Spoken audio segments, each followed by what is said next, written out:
Out of the gates and ready to go. Hot Mic with Honey Withrow is underway. The Friday edition has arrived. We've made it into the football weekend. 6th and Peabody, our location with EHOP Beer and Old Smoky Moonshine. And the network for OutKick includes the YouTube channel, streaming live. You can search out OutKick there. Jump in the chat with Chad. We'll see how it goes today compared to the last couple of days, Chad. Always busy. Yesterday, left with a bit of a sour taste in my mouth from the chat, but I'm back today. I don't hold yesterday against today. I think we're going to have a completely new day. We're going to have a completely different showing today. Time to start fresh. Band-Aid's been pulled off. We're ready to go. It's a Friday. I'm excited about today's show. Hutton, I feel like every day there's a little something new with this Michigan story. Yes, yes, there is. And throughout the show, we'll definitely give the very latest on that. Plus, Joe Burrow out for the year with a ligament issue. He's torn ligament in his wrist and his hand. He's going to have surgery. The thought is he will, but he's out for the season. We'll detail that in just a moment. Michael Fabiano joins us later this hour. We will have our roster set through the expert on all things fantasy football. Todd Fuhrman steps in for Kelly in Vegas today. He joins us in an hour from now as we will follow his lead on the top bets of the weekend. Top 10 games of the college football weekend. Withrow's got that for you today. Plus, Michele Tafoya, 4-time Emmy Award winner. She has a new feature coming out where she's narrating the Triangles. Dayton Triangles, a team, and I'm a historian of sport in a lot of ways. That is not a team I'm familiar with. No. As to playing the first ever NFL game. One of the originals and the first. You're right. We dive into that with her, plus her thoughts on Charissa Thompson, sideline reporting, and everything that's been responded to in regards to what Charissa had to say on Pardon My Take. Plus, Gun Show in studio with us in hour number 3. Shot of adrenaline late in the show today. That's right. We warned the studio about Guns being here in studio, so they're ready.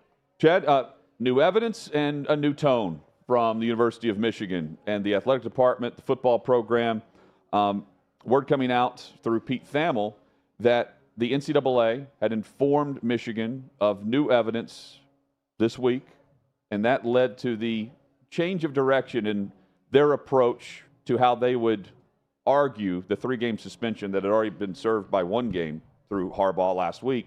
And they accepted the 3-game suspension for the regular season. The Big Ten closed their investigation. Of course, the NCAA, that remains open. And the latest piece of info links to Chris Partridge, their linebackers coach, who's really good friends with who you might expect, Connor Stalions. And the information there has led Michigan to not necessarily go on the tirade every time someone is up against them. Instead, they've accepted the suspension, and they are continuing to fully cooperate, so much so that Chris Partridge, linebackers coach, fired from the Michigan coaching staff.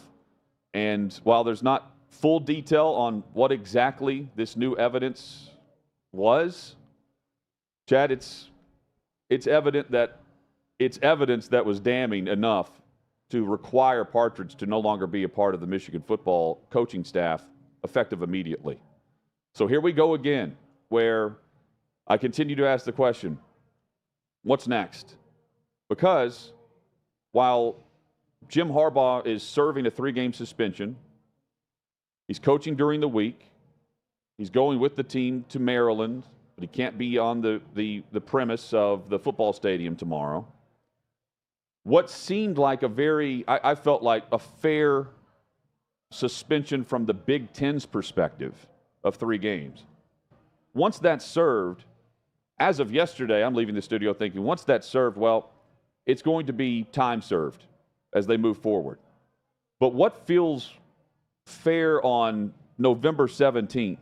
Where are we going to be potentially on New Year's Eve and the college football playoff if Michigan's there and more evidence continues to roll out? Because I don't think we're done in the least with what we've seen so far, because it continues to be rolled out there, and media reports allow us to ask daily questions about what's going on here, Chad. Yeah, and one piece of this that has not been further explored that I think will at some point as the coverage develops on this story is the gambling aspect of it. Yeah.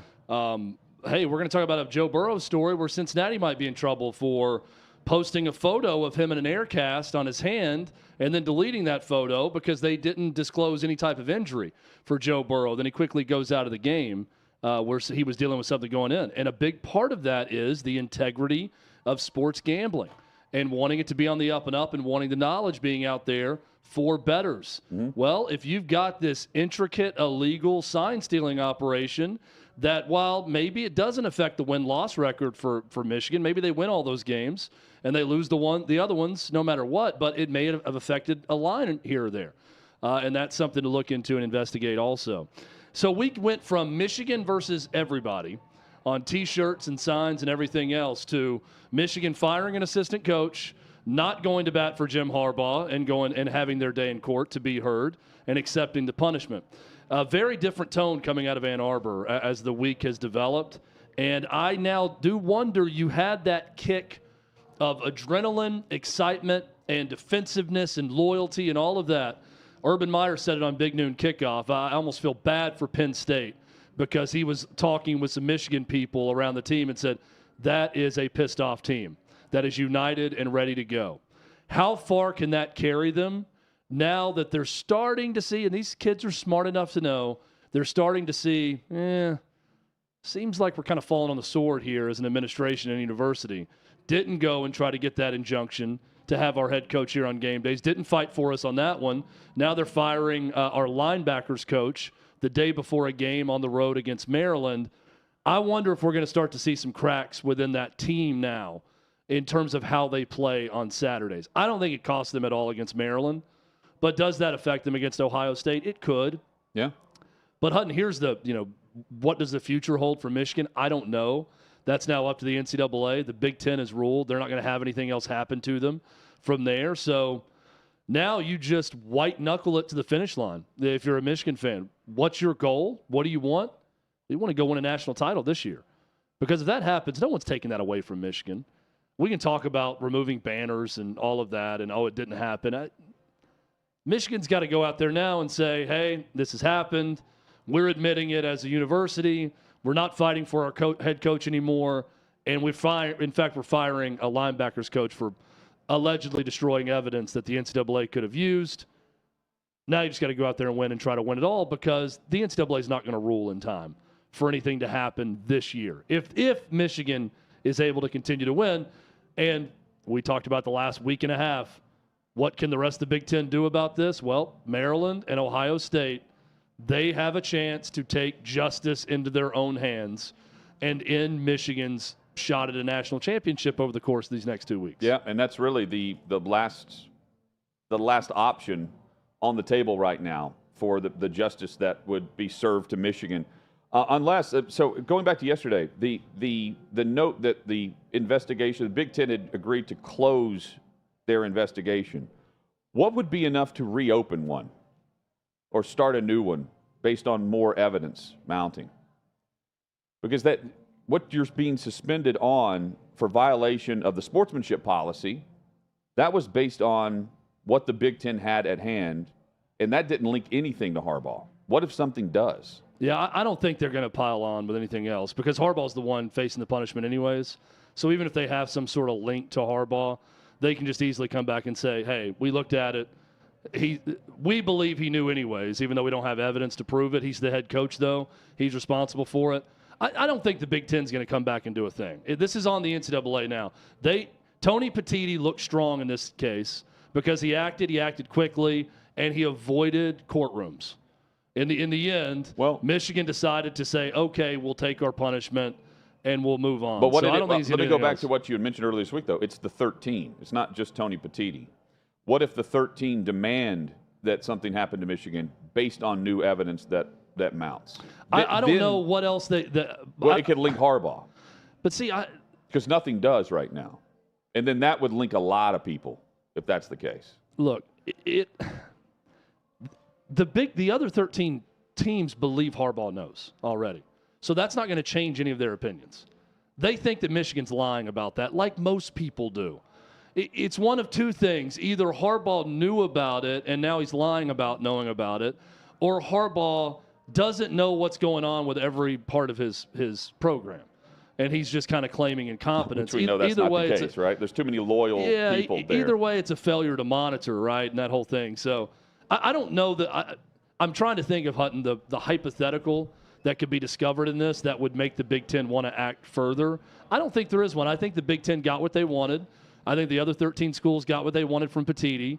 And Harbaugh was the one, because remember, that was the big Michigan argument, right? Was, why are you punishing the guy that there's evidence that he didn't even know about it? Right. Well, you punish the guy because he's the head guy. And this is what conferences and the NCAA, they've been tasked to move forward, punishing the head coaches more than the future players or even the current players at times. So that's why you punish the head coach. Think about the timing of this today. So let's say that Michigan did not agree to just stand down and serve the 3-game suspension, that they went forward with the hearing today. And this news comes out this morning on the day of that. That would certainly affect everything as they go in front of the judge. And you mentioned the destroying evidence that could be important to the NCAA investigation. So Michigan, in stating their reasoning, says that they fired Partridge because he did not, quote, abide by the university directive not to discuss an ongoing NCAA investigation with anyone associated, which means he failed to satisfactorily perform his duties. So he's leaking information here, not discussing an ongoing NCAA investigation? Are you talking about the assistant, the linebacker coach? Partridge. Yeah, so two parts of this are confusing. Why he's suspended, again, semantics. I believe that Michigan believes he was very much involved with Connor Stalions and all this, and that's why they're firing him, because they know there's a trace back. And whether he deleted things or not, they believe they've got enough to know we're firing this guy with cause because he was involved in this cheating scandal. So whether they're going to say that or not, that's all legalese why they're not saying it. So I think they believe that. The other confusing part of this is the NCAA has made a policy to never discuss an ongoing investigation with the school being investigated. And there are multiple really good college football reporters saying Michigan got further information from the NCAA that the NCAA has on them. Hutton, I think that's more of an orchestrated effort from the Big Ten office and the NCAA. So the NCAA could go ahead and tip Michigan off and say, guys, we got you on this, this, and this too. So Michigan could then say, okay, we're not going to go to court. Right? We'll go ahead and take the punishment from the Big Ten. I think that's more of the Big Ten and the NCAA working together. And Tony Petitti saying, if you let them know that, they're more apt to back down on this temporary restraining order. So then we can move forward with this punishment, and then you guys can continue doing your job. And then eventually, a year and a half from now, probably levy some sort of punishment to Michigan. There are people, reporters, those that are around the programs for Ohio State and Michigan that believe that not having Harbaugh on the sideline on game day in 2 weeks or a week from now will be detrimental. Like that will be a huge issue for Michigan. Now, we haven't seen that to be the case. It wasn't against Penn State. Literally, all they had to do was turn around and hand off. And it should not be an issue tomorrow against Maryland. But even though he's there during the week, he's there during all the preparation, he's there on the road trip, so certainly be there the night before the game and on game day morning for Michigan and Ohio State. Does the not having Jim Harbaugh on the sideline for that game, when you're having to make crucial coaching decisions, play a massive factor? I can buy into that. Yeah. Because that is always a tight window ball game at halftime. And at halftime, the adjustments made, Chad, by Michigan the last couple of years, they've come out and boat raced them in the third and fourth quarter. Yeah. There is something to that. And look, we're gonna have time to get into these next two games for sure. Here's the big picture thing that we're going to address once the season ends on this. And this is without knowing how Michigan's going to finish, if they're going to be playing for a national title in the playoff or if they're losing this week or next and not going to the Big Ten championship game. Michigan's tone has changed a lot this week. Will their tone change on Jim Harbaugh once the season ends? Because it's been all just praise, defense of their head coach, integrity, yada, yada, yada. That can change too. And are we eventually hutting back to that same exact spot we were in when the first NCAA case was happening and the first 3-game suspension happened, where we all said, well, this is the last year with Harbaugh. You got a really good team. Better go out and win it this year because this guy's going to bolt for the NFL as soon as the season's over. And that turned when Michigan was so loyal to him throughout all of this, at least with me. Does it turn back after the season where he's gone? Doesn't part of you believe the reason why it's been all for one for all? Because they're winning? Oh, no doubt about it. If they don't, if they win, they're facing 2 separate NCAA investigations. I know. But, if they go on and win, they're going to back him. Yeah, I mean, you're saying if they win the national title, they're going to back him. Oh, no doubt about that. I'm saying if they lose one game, let's say they lose in the playoff or the national championship game, are they backing Jim Harbaugh in the offseason, or are they coming down from that a little bit and allowing him to go to the NFL or do something different? And what does Jim Harbaugh think? Is he like, man, these guys have been so loyal to me, they've defended me, I'm not leaving this place for anything now, I'm going to see them through whatever happens? Or does he think back to early season Jim Harbaugh, where he's saying, why do I have to mess with the NCAA? I'm going to get back in the NFL game where I don't have to mess with that anymore. Yep. That's going to be interesting to see once this season ends. Chad, going into Week 11 for the NFL, the AFC North was the only division where every team was winning record. And now last few days, they're down Deshaun Watson and now Joe Burrow. We'll discuss Burrow's injury next.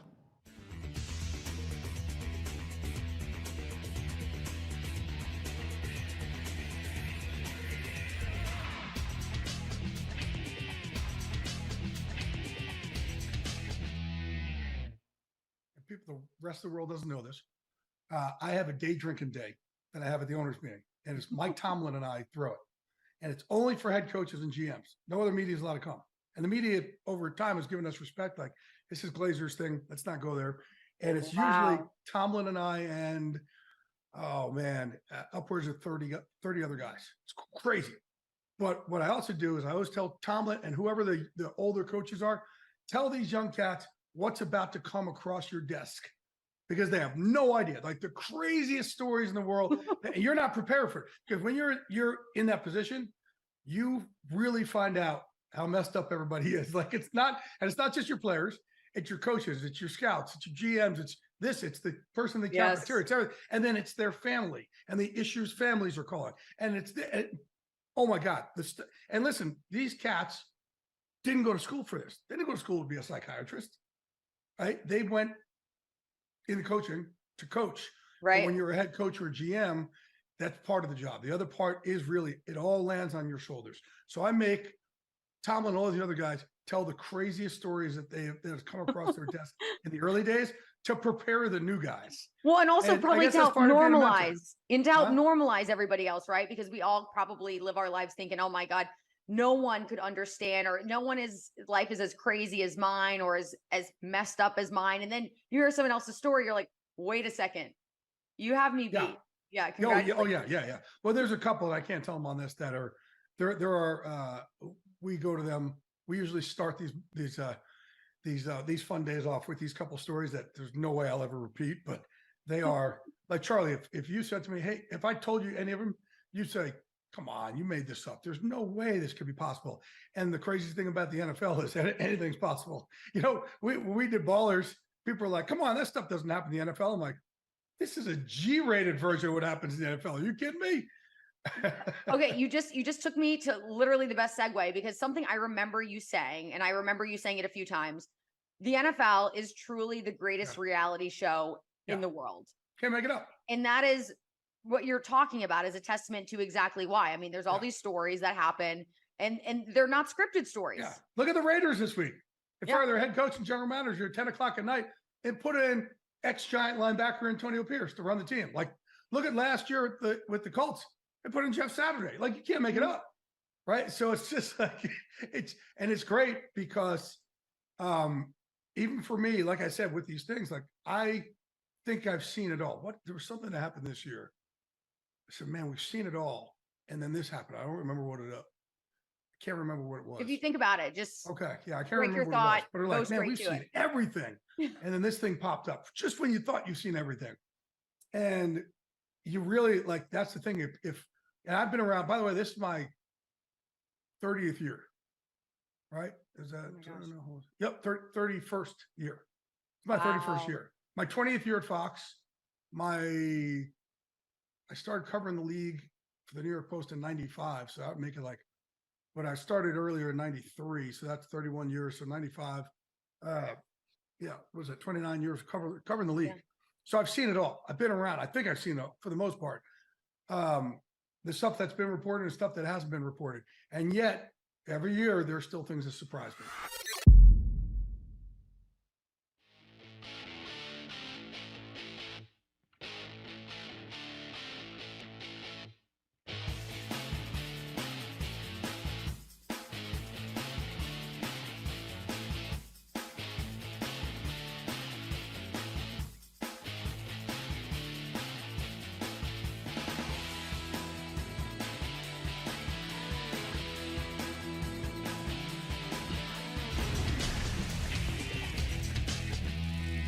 What a difference a week makes within the AFC North.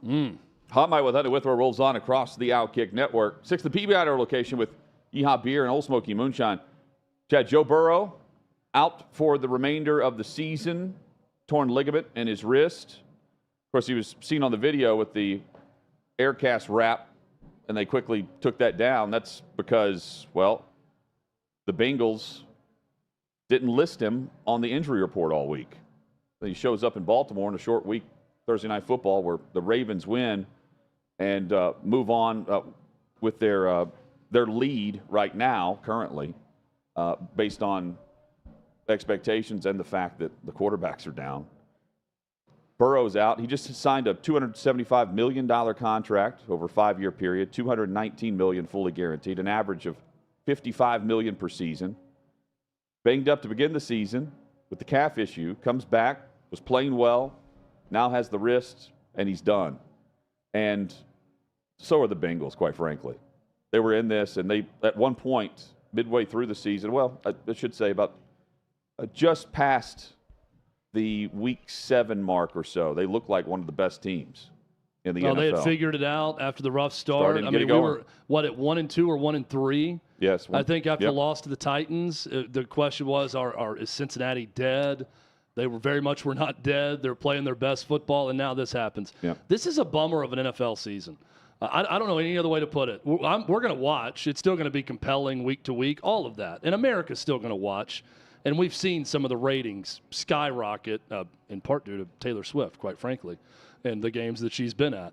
All of these quarterback injuries, though, Hutton, this to me is the worst case scenario for the league. Like this is the one. This is why every rule is there to try to protect the quarterback.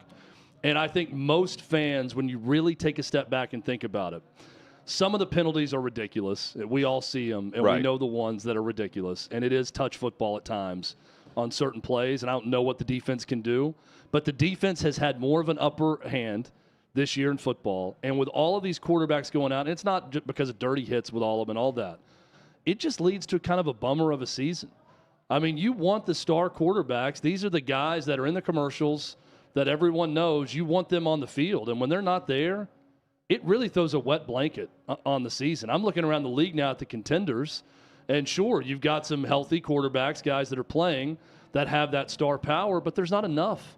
Too many of the starters are out so far this year. I hate it. So the big ones now Burrow, but also Aaron Rodgers, right, with the Achilles. Anthony Richardson has had the shoulder problems. Daniel Jones out with a knee.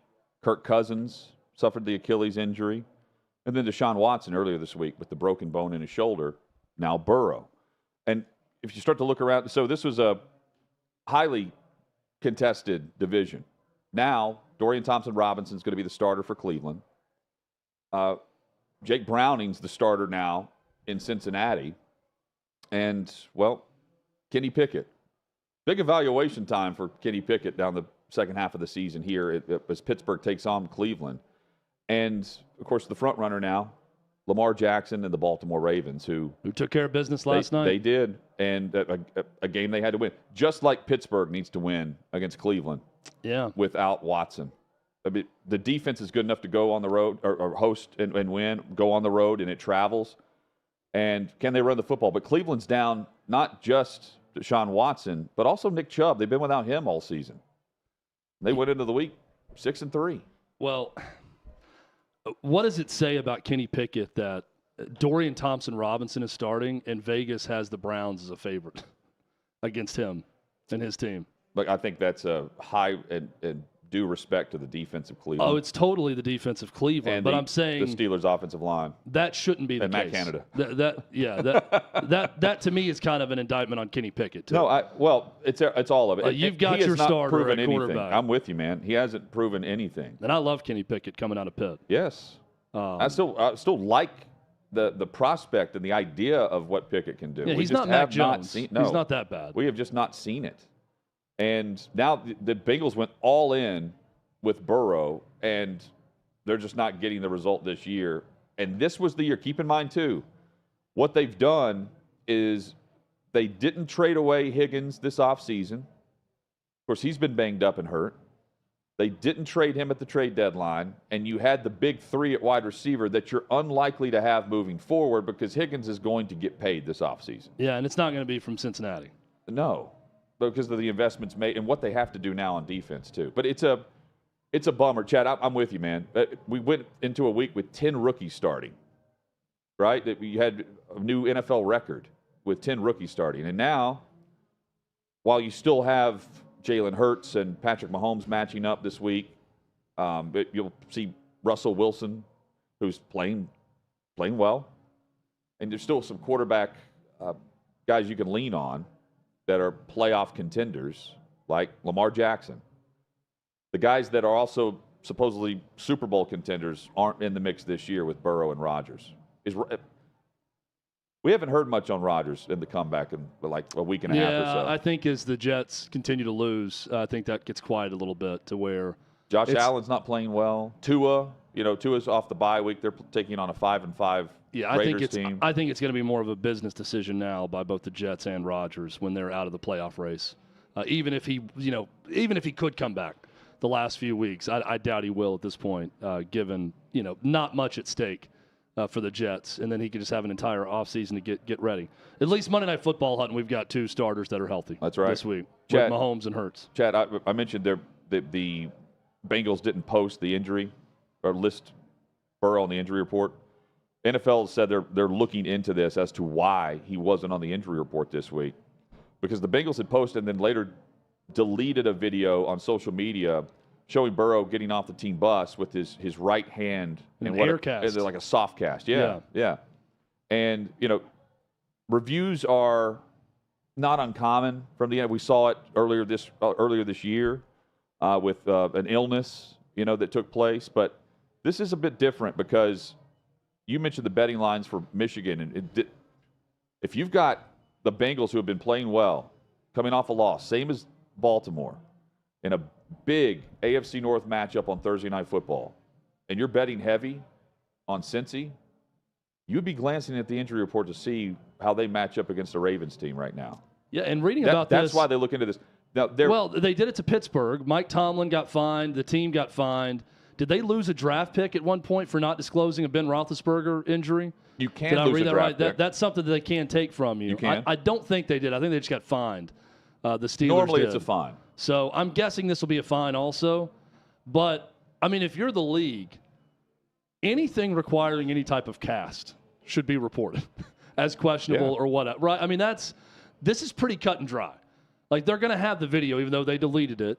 They've seen the video, and they're going to know, hey, man, he's got an air cast on. We've got video evidence that you guys posted of this. He should have been listed in the injury report as whatever the status was for the game. And because he wasn't listed, I think they've got the Bengals dead to rights here, and they're going to fine them at the very least. And what's just, I think, dumb about it is in a short week, you don't even have to list players because they practiced. You estimate. It's an estimate of what he would have done in practice on a short week, on a Monday or Tuesday. through a walkthrough, especially for a team that's traveling on Wednesday. You're just putting him on the injury report, wrist, hand, whatever you want to say, and then it's just a limited, and then in parentheses, estimate, because it's a team walkthrough and that's it. And they still didn't list him there. Yeah, it's either a massive oversight or he just didn't do anything during a walkthrough and was getting looked at with his hand. Either way, this is for, you're right, the gambling public. They point to specifics of this rule as, the competitive advantage it would give you against your opponent. With all the money involved in sports wagering now and all the companies involved with the NFL, this is a much bigger deal than even what it was for the integrity of the game. And they look into that, and they at least want the perception that they're doing and penalizing and investigating things like this for the integrity of the game. We still haven't seen a quarterback be suspended for violating the gambling policy. Yeah, that's not happening. Yeah, quarterbacks know better, Hutton. Some of the smartest players on the roster. They know that gambling policy backwards and forwards. They just don't look into it. That's Major League Baseball is the great example. Yeah, I've mentioned that. I mean, that's one that's you don't want to know. Ignorance is bliss, I think, for certain leagues if they don't know what's going on. Mark Andrews also with a serious ankle injury that's expected to end and the that season. is huge. That's his best weapon. Not just best weapon, Lamar. but most reliable. I mean, anytime it's a third down and you're watching a Ravens game and it's a passing situation, you're looking at Mark Andrews first and foremost. So that is a beaten up division. It's going to be a limp to the finish line in that division with those teams. And Chad, too, people are saying, "Oh, Thursday night, short weeks, injuries. It's not going away. Not when you have the streaming service of Amazon, who has Thursday Night Football paying an extra $1 billion for next week's Black Friday game. It's not going away. And the players have the CBA, and it's all based on the salary cap's based on the revenue, by and large, from the television revenue, the television contracts. 49.5% go to them. It sucks. I do think the short week plays a factor. How could it not? Draymond Green, only a 5-game suspension. I say 5-game suspension because if you're looking into previous incidents involving Draymond Green and the lengthy number of issues we've seen him involved in, 5 games is a slap on the wrist here for putting Rudy Gobert in the chokehold. For they're breaking up. Gobert's there to break up what's going on the court. You have Draymond putting him in the sleeper hold. It's 6% of the schedule. That's 6% of 82 games is 5 games. The dude had Rudy Gobert in an extended sleeper hold. His own coach, Steve Kerr, who has gone to bat for him in the past and clearly loves the guy and what he brings to the team because they chose him over the guy he punched in practice on video. They chose him over Jordan Poole. He says it's inexcusable. Steve Kerr said it's absolutely inexcusable what he did and what happened there. 5 games?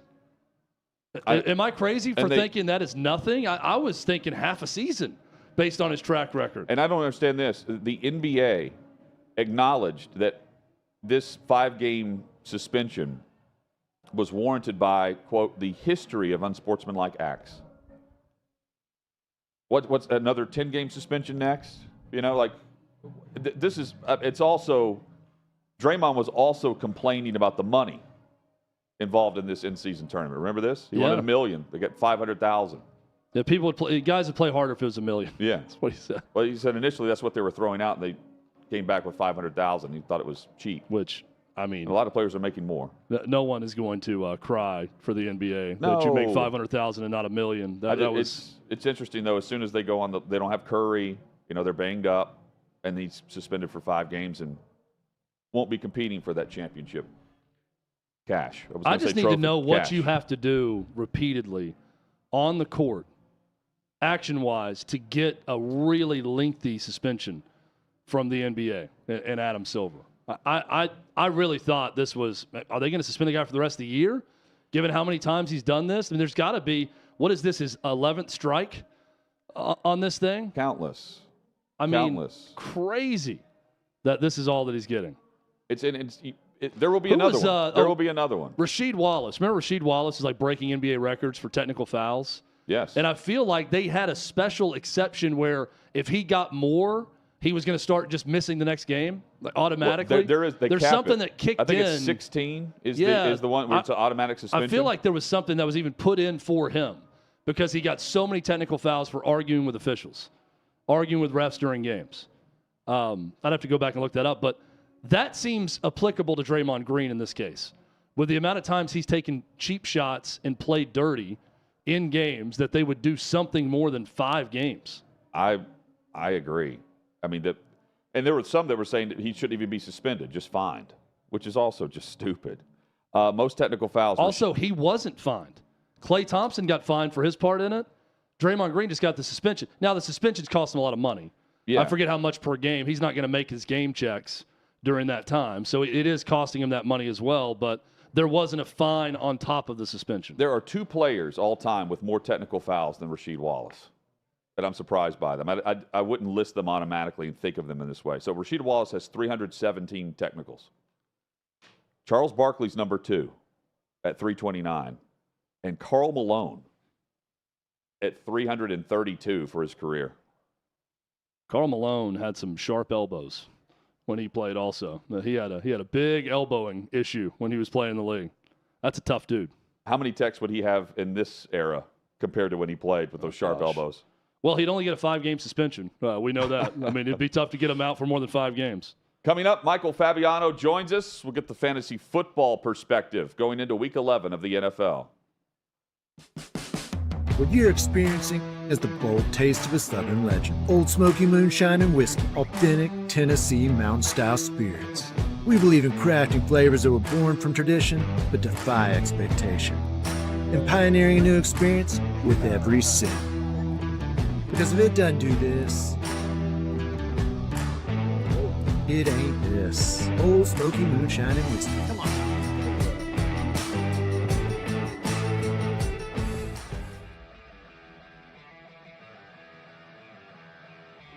Welcome into OutKick the show. I am Clay Travis, your fearless leader. I am going to continue to argue that sports is one of the great unifying forces in all of American life. ESPN is a sinking ship. Democrats are now the party of the white, woke college graduate.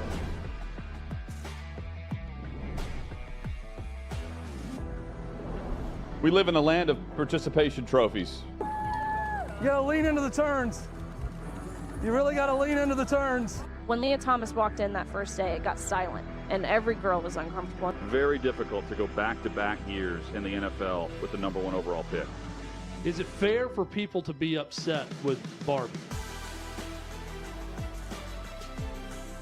I've been out of LA long enough to have forgotten that libs, no matter how ridiculous the scenario, are gonna live.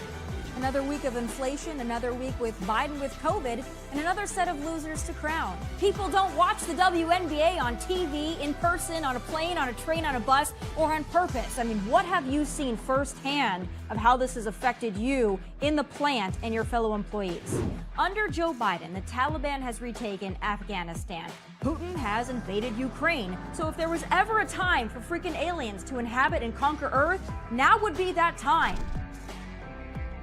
We've seen coaches throw water bottles. We've seen coaches act like idiots. We've seen coaches slap other coaches. But I think if you're involved in carjacking, you're inherently a rotten human.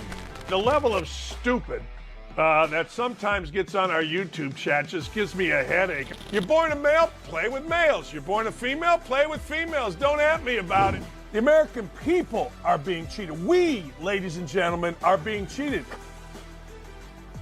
I made the call to end the Me Too movement. And today I'm going to continue making that case. And that's just a way to further taunt these women, to make them feel less than, to make them realize that this has just become a big joke. Deion Sanders is the Donald Trump of football.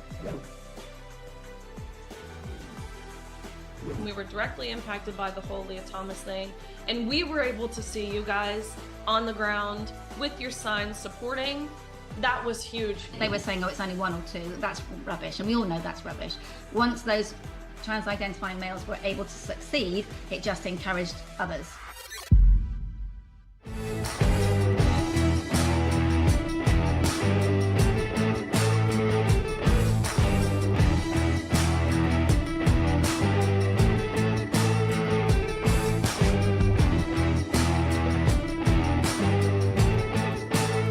Old Smoky Moonshine and Whiskey, a bold taste of the Southern Legend.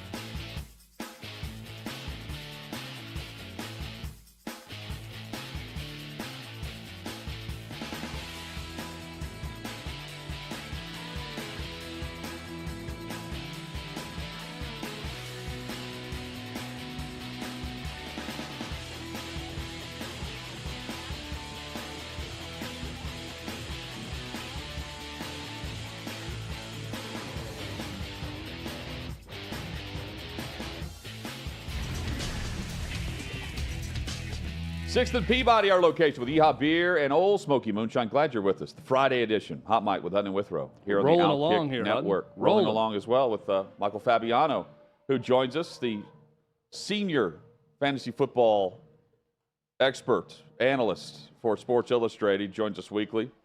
Help us set our fantasy football rosters. Michael, how are you? Kind of hectic. There's been a lot of news that has been breaking within the last hour or so, which we will be discussing. Yes. So Joe Burrow out for the year with the wrist injury. And we mentioned previous segment here, you know, from a gambling perspective, you certainly want to know that going into the game the week. From a fantasy perspective as well, that plays a factor with a lot of people right now that are setting their rosters, again, hypothetically, that guys aren't on injury reports that should be. Yeah, that was a weird scenario, and now the NFL apparently is going to investigate that because you saw that photo or that video of Burrow wearing something on his wrist, and it was deleted off of the Bengals social media platforms. And then coincidentally, he hurts that same wrist in the game and now is out for the year. That's a little weird to me. I'm guessing that something was going on with that wrist. It wasn't reported. And now, unfortunately, he is out for the year. And he's kind of an irreplaceable option from a fantasy perspective. Like, remember when I told you guys that Kirk Cousins was maybe the biggest loss in fantasy football because he not only was a top 10 quarterback, but the players around him were also very valuable? Well, the same is going to go for Burrow, and it's going to go even doubly for Burrow because the Vikings were able to trade for Joshua Dobbs. The Bengals don't have that option because the trade deadline has passed. The best quarterback on the street might be Joe Flacco. I don't know, Matt Ryan. I mean, and the Bengals are probably out of the playoffs at this point. They'd have to make a surprising run with Jake Browning under center. Jake Browning before last night had thrown one pass in the NFL. You know, he's an undrafted free agent that signed on with the Vikings back in 2019, has very little experience as a starter in the NFL. So what do you do with Jamar Chase now? Like, you've got to play him, but is he going to average 20 points per game with Browning under center like he did with Burrow? No. Hell, if I get 15 from him, I'll take that right now. I'm concerned about him. I'm concerned about T. Higgins. I'm concerned about the entire Bengals team. You know, Chase is dealing with a sore back. What happens if the Bengals in week 15, 16 are out of the playoff hunt and that back starts getting a little bit problematic? Maybe they sit him for the rest of the year. It's all bad. And so I would say this. If your trade deadline is not passed, try to trade for a quarterback to replace Burrow now, because unless you're in a really weak league, there's not going to be anything out there on the waiver wire. And if you can trade Jamar Chase and get anything for him, you may want to consider it, because this is not a good scenario. What about the replacement options for Mark Andrews in Baltimore? Are you trying to buy on Isaiah Likely? Well, he's going to be the most popular option at a thin position. I mean, that stinks. The thing was, we were going into last night's game, we were jazzed, right? man, this is the best Thursday night game we've had all year long. It's going to be a lot of fun. And it ended up being a nightmare for fantasy managers because you lost Mark Andrews, who's one of the 3 best tight ends in fantasy football. You lose Joe Burrow, and really you lose faith in Jamar and all the Bengals moving forward. Maybe Joe Mixon, not so much because they're going to have to run the ball with a young and inexperienced quarterback under center. But at tight end, Pat Freiermuth could be back this week for Pittsburgh. He may have been dropped because he was on the injury list, so maybe he's available. Likely he's going to be a popular ad off the waiver wire. You can't replace Mark Andrews, no matter how you try. Same thing as Burrow. Try and make a trade. If your deadline is not passed, try and make a trade now. If you're in contention, try and make a deal. Because the best tight ends on the waiver wire are not going to even be close to replacing what you're going to lose with Andrews. And at least if you make a trade, maybe you can make up for half or 3/4 of what you get from Andrews. The problem is, think about tight ends. Darren Waller ain't playing. Dallas Goedert's not playing. It's already a thin position, so it might be hard to make a deal, but take a look at the roster. That's what you have to do as a fantasy GM. So let's go in your starters this week. Start them and sit them, and we're going to start with a quarterback who is healthy right now, and the starter at the start of the season, which is nice to see, which is Jared Goff with the Lions. Yeah, and by the way, we can't lose any more quarterbacks in fantasy football. Think about we lost Rodgers. I don't know if he's coming back or not, but I'd be shocked. We lost Anthony Richardson. We've lost Kirk Cousins. We lost Deshaun Watson earlier in the season, earlier in the week, excuse me. Now we're losing another quarterback in Joe Burrow. It's just been, we lost Daniel Jones, but he wasn't really any good. But Jared Goff, let's hope he stays healthy because he's been very good, especially at home. He's got the Bears this week. Great matchup in a smash spot. Jared Goff is a virtual must start unless you have an elite quarterback. I've got Tony Richardson on this list. Tony Pollard. Tony Richardson's actually a friend of mine, the former Jets and Chiefs fullback. Tony sounds like a good dude, though. So he just popped into my head. Can he tote the rock also? I'll have to text you after this. But Pollard has been bad this year. 5 of his last 6 games, single-digit points. That's brutal. He hasn't scored a touchdown since the Clinton administration. It's been awful. But he's got the Panthers this week, so you got to play him. And cross your fingers. Aaron Jones, same kind of thing. 4 of his last 5 games, single-digit points. Ugh, it's terrible. But he's got the Chargers this week. Really bad against running backs. Start Aaron Jones. Tank Dell is a good play. We already know that Noah Brown's not going to play, and Noah Brown has been unbelievable the last 2 weeks. He's out. They could get Nico Collins back this week. It looks like it's trending in that direction, but Tank Dell, still a good play against the Cardinals. And how about Courtland Sutton? He's quietly just putting up good numbers. They're not great. They're not eye-popping, but he's got a decent floor. His ceiling's not wicked high, but he's got the Vikings this week. They're bad against wide receivers. So Courtland Sutton is nice, wide receiver 2 flex for you this week in that Sunday night game. Because you've got Jared Goff in your stardom, we do have a listener submission I want to ask you about. Jared Goff versus the Bears or C.J. Stroud versus the Cardinals. You've got Tank Dell as a guy to start this week also. Who are you starting in that scenario? 2 great plays. And I have Goff ranked slightly ahead of Stroud for the week. The Bears are worse against quarterbacks than just about anybody. So I'm going to go with Goff at home. Also, just from the starting perspective, you still going with Josh Allen? You riding with Josh Allen? If I have Goff, if I have Dak Prescott, then I could maybe not play Josh Allen this week. I hate the matchup. The Jets are really good against quarterbacks. The last time he played the Jets, he had 9 points. That was back in week 1. That stinks. Now, he'll be better than that. But he's turning the ball over a lot, and he's playing against arguably the best defense in the league. So the problem is he's Josh Allen. So you'd have to have one of those 2 quarterbacks. Maybe C.J. Stroud. I have Josh Allen ranked ahead of him, though, if you're really worried about Allen. But other than that, I'm not playing Sam Howell over him, even though Sam Howell's been really good. I'm not playing Kyler Murray over him. I'm going to roll with Allen in most cases. You're also not wanting to play Trevor Lawrence this week, a part of your sit-ems, as they take on the Titans at home. And I told you guys to sit him last week. He had 2 points. Worst game of the year. I just don't trust him. A lot of people, second half, he's been better. Really? Isn't it week 11? This is kind of the second half. He's also apparently hurt, according to Doug Peterson, said he's battling through some injury issues.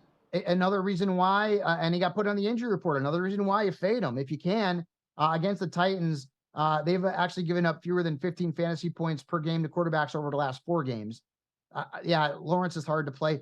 Isaiah Pacheco, too. I will say this. Isaiah Pacheco's had 2 bad games in a row. He's got the Eagles. They have the best run defense in the league. Trade for Pacheco now because you can buy low on him, and the schedule gets way better down the stretch. But the Eagles have given up the fewest fantasy points, the fewest rushing yards to running backs. It's not a good spot for Pacheco on Monday night. I've got Najee Harris on the list. And earlier in the season, he was bad, but it was hard to start him. Now he's been really good, and it's hard to sit him. But the Browns have a really good defense, especially on their home field. So keep tabs on Najee Harris in terms of what you can do to replace him this week. Maybe you can sit him on the bench and flex a wide receiver instead because the matchup's not good. Adam Thielen, who's been really good most of the year, the last 2 weeks, the numbers have started to drop. He's playing against my beloved Dallas Cowboys this week. Now, the Cowboys could potentially go on the road and put up a stink bomb like they did against the Arizona Cardinals early in the year, but the Panthers are really bad, and I don't know that Adam Thielen's going to pop this week in a game where the Cowboys are double-digit point favorites. And then Tyler Lockett, who's been on the injury report this week dealing with an injury, and the problem here is that, well, first off, late window game. Second, Rams. He has not done well against the Rams. Under 12 fantasy points in 5 of his last 7 games against Los Angeles, including 3 where he had single digits. So now if he comes off the report, and right now it's 350 on the East Coast, we're not going to get that report just yet. Even if he comes off the injury report, I think Tyler Lockett is a bit of a risk against the Rams in what's not a great matchup, at least for him. Michael Fabiano, our guest, fantasy football expert for Sports Illustrated. Speaking of sit-ems, earlier, and I'm on my team, I've got Calvin Ridley. And the usage recently, a couple of weeks ago, I'm thinking, well, they're going to get back on track with him. This is now a trend with how they're using him. They're blown out, and he had, 3 targets a week ago? That's crazy to me. I'm not understanding Calvin Ridley and the production on the field and for fantasy football owners elsewhere. I think there's 2 things you can point at. Number one, we underestimated Christian Kirk. I had Ridley ranked ahead of Kirk, and not smart on my part. I think a lot of people probably did because we remember what he did in Atlanta. But Lawrence certainly has a better rapport with Christian Kirk. He's been the more reliable wide receiver. So I think we probably overestimated what Ridley would be. We didn't expect Lawrence to be this bad. In fact, we thought he'd be better than he was last year when he had his best NFL season. Short sample size, but still, he was good last year. And also, Travis Etienne's been great. And so they've been leaning on Etienne in the running game and to some degree in the passing game a little bit more than maybe we expected. Remember, we were a little concerned about Tank Bigsby back in the preseason. Well, right. Etienne's been great. And the Jaguars are winning games with Etienne. Before they got smoked by the Niners last week, they're a first-place team, and they were winning games. So Ridley has kind of been on the outside looking in. And unfortunately, with Lawrence playing not at a great level and dealing with an injury, I don't know that we're going to see much of a change. Right now, Ridley's a risk-reward flex at best, and that's not something we would have predicted 8 to 9 weeks ago when it looked like he was going to be all-world in fantasy football. How do you view Devin Achane coming back from injury for the Dolphins? He had the one gigantic game where I had him on the bench. Started him after that, and he did okay. And then he got hurt. A lot of people did. Yeah, that came out of nowhere. Should we be surprised by another huge performance, or is this a guy worthy of a start? Oh my, no! If he's back, play him. And the Dolphins will have until tomorrow at 4 p.m. to get him off of the injured list, which it looks like he's going to be activated. At least Mike McDaniel had come out and said that he's pretty optimistic that Achane will be able to play. If he's back, you start him. Like that kid's explosive as hell. And the Dolphins' backfield has been great. Who leads the NFL in rushing touchdowns this year? It's not Derrick Henry. It's not Christian McCaffrey. It's actually Raheem Mostert. And you know who number 2 is? It's Gus Edwards. Gus Edwards has 10 rushing touchdowns. It's bananas. It's crazy town. He's got the second most among running backs, which is no one saw that coming. But if you got him, you love him. Yeah, if Achane's back, you play him. Justin Jefferson, same kind of thing. The problem is it's a Sunday night game. And I don't know. He was limited in practice all week. So my guess is that we probably won't have him back. And I would be setting my lineup as if I wasn't going to get Justin Jefferson back. but it looks like Achane's going to be good to go. Final 15 seconds of your 12 fantasy teams, Michael. How many of them are losing records, and what's the worst record? 15, by the way, not 12. 15, sorry.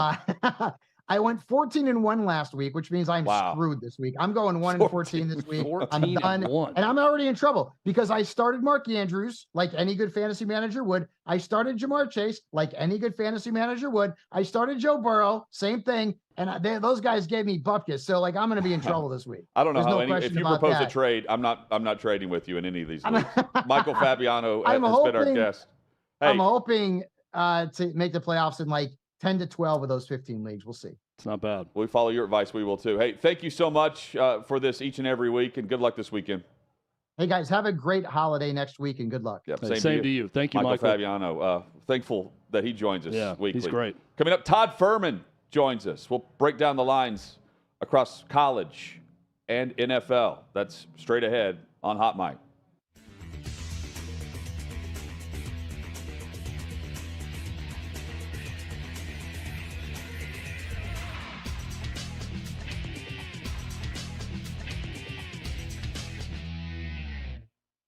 Chairman, ladies and gentlemen, of our, well, she's not the president, that's Sean Black, but the chairman of the YouTube chat, and she's also the beer captain. She's the captain of beer and IU and partying, our friend Jennifer, a.k.a. Gritty. Gritty, what say you? Hi, Coach Dockage. It's Gritty, and I was just calling about Caleb Williams wanting to go home and snuggle with his dog after getting beat. If I'm looking to draft a football player, I want to get an alpha male, not a beta male that's going to go home and cry about the loss.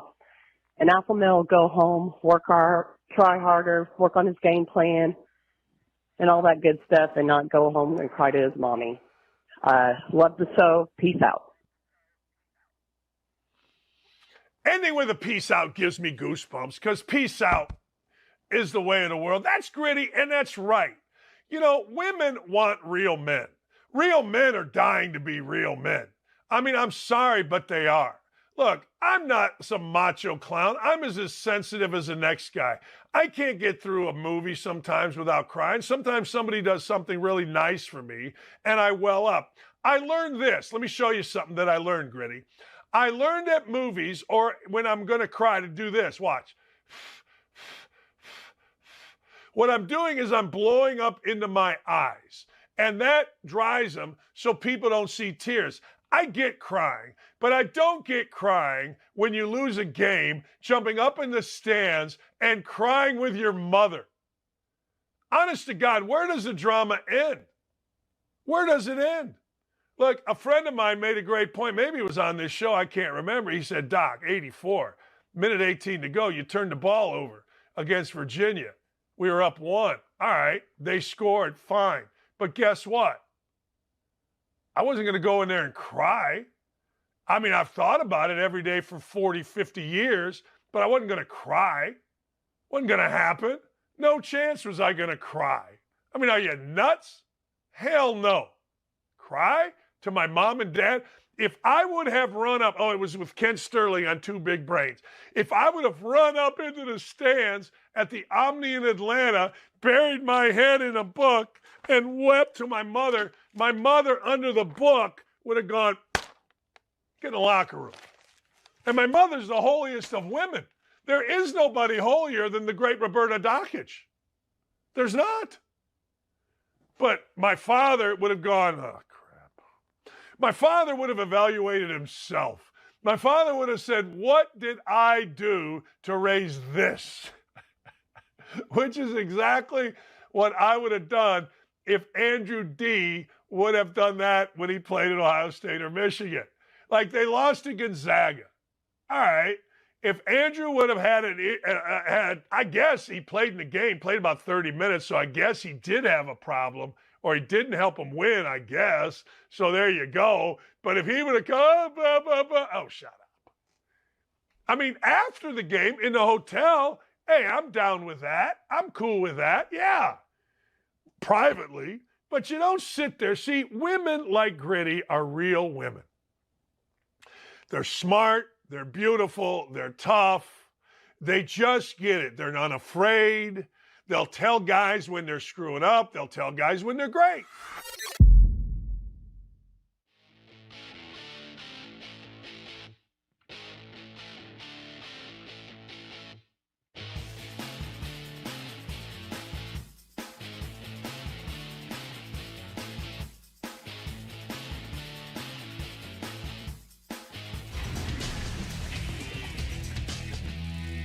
Just like that, the second hour is here. Friday edition. Hot Mic with Hutton and Withrow across the OutKick network. Chad? We're making it, Hutton. Fast We're making hour. it through. Plenty to come. We've got Michele Tafoya coming up about an hour from now. Looking forward to that I can't wait to get more info on this story that I'm not all that familiar with, that she's a part of a documentary about with the first ever NFL game. So that's going to be fun. Plus, Chad's got your top 10 games of the college football weekend. We'll also definitely ask Michele Tafoya, one of the all-time greats on the sideline, about Charissa Thompson's comments and get her reaction to that as well. That's all coming up. One of the all-time greats in regards to sports wagering is with us. And and all-time great dudes, too. Oh, solid. Todd Fuhrman joins us. In terms of dudes, Todd Fuhrman is right up there in the pantheon of great dudes. Host of the Bet the Board podcast. Todd, good to see you, man. Thank you. Hey, always a pleasure, gentlemen. And again, every time I have the privilege of coming on with you guys, I look at that still shot of the two of you that pretty much comes straight from Madame Tussauds Wax Museum. So at least we know what the two of you will look like when you officially get enshrined in Wax Museum history. And also in the casket. Yeah, no doubt, which may be coming sooner rather than later with both of us. You have to see at some point when Clay joins us, Clay is kind of out and about and can't be on by video. And the photo, it looks like an oil painting of Clay in the middle of it. It is the most prestigious thing that I've ever seen of Clay. It's amazing. You know, that's what happens when you get royalty. But I think the scariest image of Clay I've ever seen is when he missed the Fox photo shoot day back when they used to do the Friday night college football show. And they basically photoshopped Clay's face on Petros Papadakis' body, and it was the most mortifying thing that you could ever see driving down Sepulveda Boulevard. And I'm thankful that Fox finally pulled that off, and more importantly, don't put him on most of their Fox Sports programming shows. Yeah. Todd, how much has Harbaugh's absence with Michigan affected the spread for the Wolverines? You know, it hasn't moved it a ton. Last week against Penn State, you figured it was going to play a bigger role because Coach Harbaugh, while he'd been with the team all week, helped them install the game plan. If that contest was plus or minus a possession, you figured that his calming influence on the sideline, especially for a starting quarterback in J.J. McCarthy, could play a bigger role. This week, when you look at the way the betting market has moved for their trip to College Park to take on Maryland, you knew you were going to see a little bit of Maryland money coming in early, and it's as much a letdown spot after the Penn State win last week, knowing that they have Ohio State waiting in the wings. So the 21s were cleared out of the market, and I wouldn't attribute that to Coach Harbaugh not being there. That's more a byproduct of this schedule and the potential that Michigan will not have their A game for 4 full quarters. So potentially it affects the Ohio State game more than the other two games. So what we've seen there and some of the look-ahead numbers that were out there, Michigan was right around a 6-point favorite for the last couple of weeks. That number has ticked down a shade to 5.5. I'm real curious to see where odds makers elect to open that number, but you can make a whole variety of different cases, whether that's because of Harbaugh, the conservative game plan that we saw in the second half in Happy Valley. I mean, how often can a top 5 team go on the road as a 4.5-point favorite into hostile territory and their quarterback doesn't log an official pass attempt? I know J.J. McCarthy threw once, it was pass interference, but I can't imagine if Jim Harbaugh is on the sidelines, they're as conservative with the way they elect to attack an elite level defense. Well, and Todd, someone like you that works with the numbers, right? You're very analytical in how you're looking at all this. It's got to be hard to factor in the emotional, and college football is such an emotional sport. And I know the Big Noon Kickoff show on Fox was even talking about, I think Urban Meyer said, I feel bad for Penn State because of the mindset of what Michigan wants to do today in this game. When you're looking and analyzing at any game, how much do you factor in what you can't quantify, which is the letdown opportunity of a game, the emotions of it, home versus all those things when you're looking at it? How much of a factor is that with you? You know, it's one of those that you use if you're looking at handicapping as kind of a 5-pronged approach. I mean, the first thing you're going to use as a baseline is a power number. You know, is there value in and of the number itself based on a team's current form? Can you sell a stock at the top of the market? Can you buy another at the bottom? Then you begin to look at some of the X's and O's, the offensive and defensive side. If there's a run-heavy attack, Will they be able to lean on some of their strengths against a team that flat out can't stop the run? And as you get further and further down, you definitely look to try and find some of those scheduling edges. Is it a team that's played 4 difficult games in a row? Is it their 3rd road game in 4 weeks?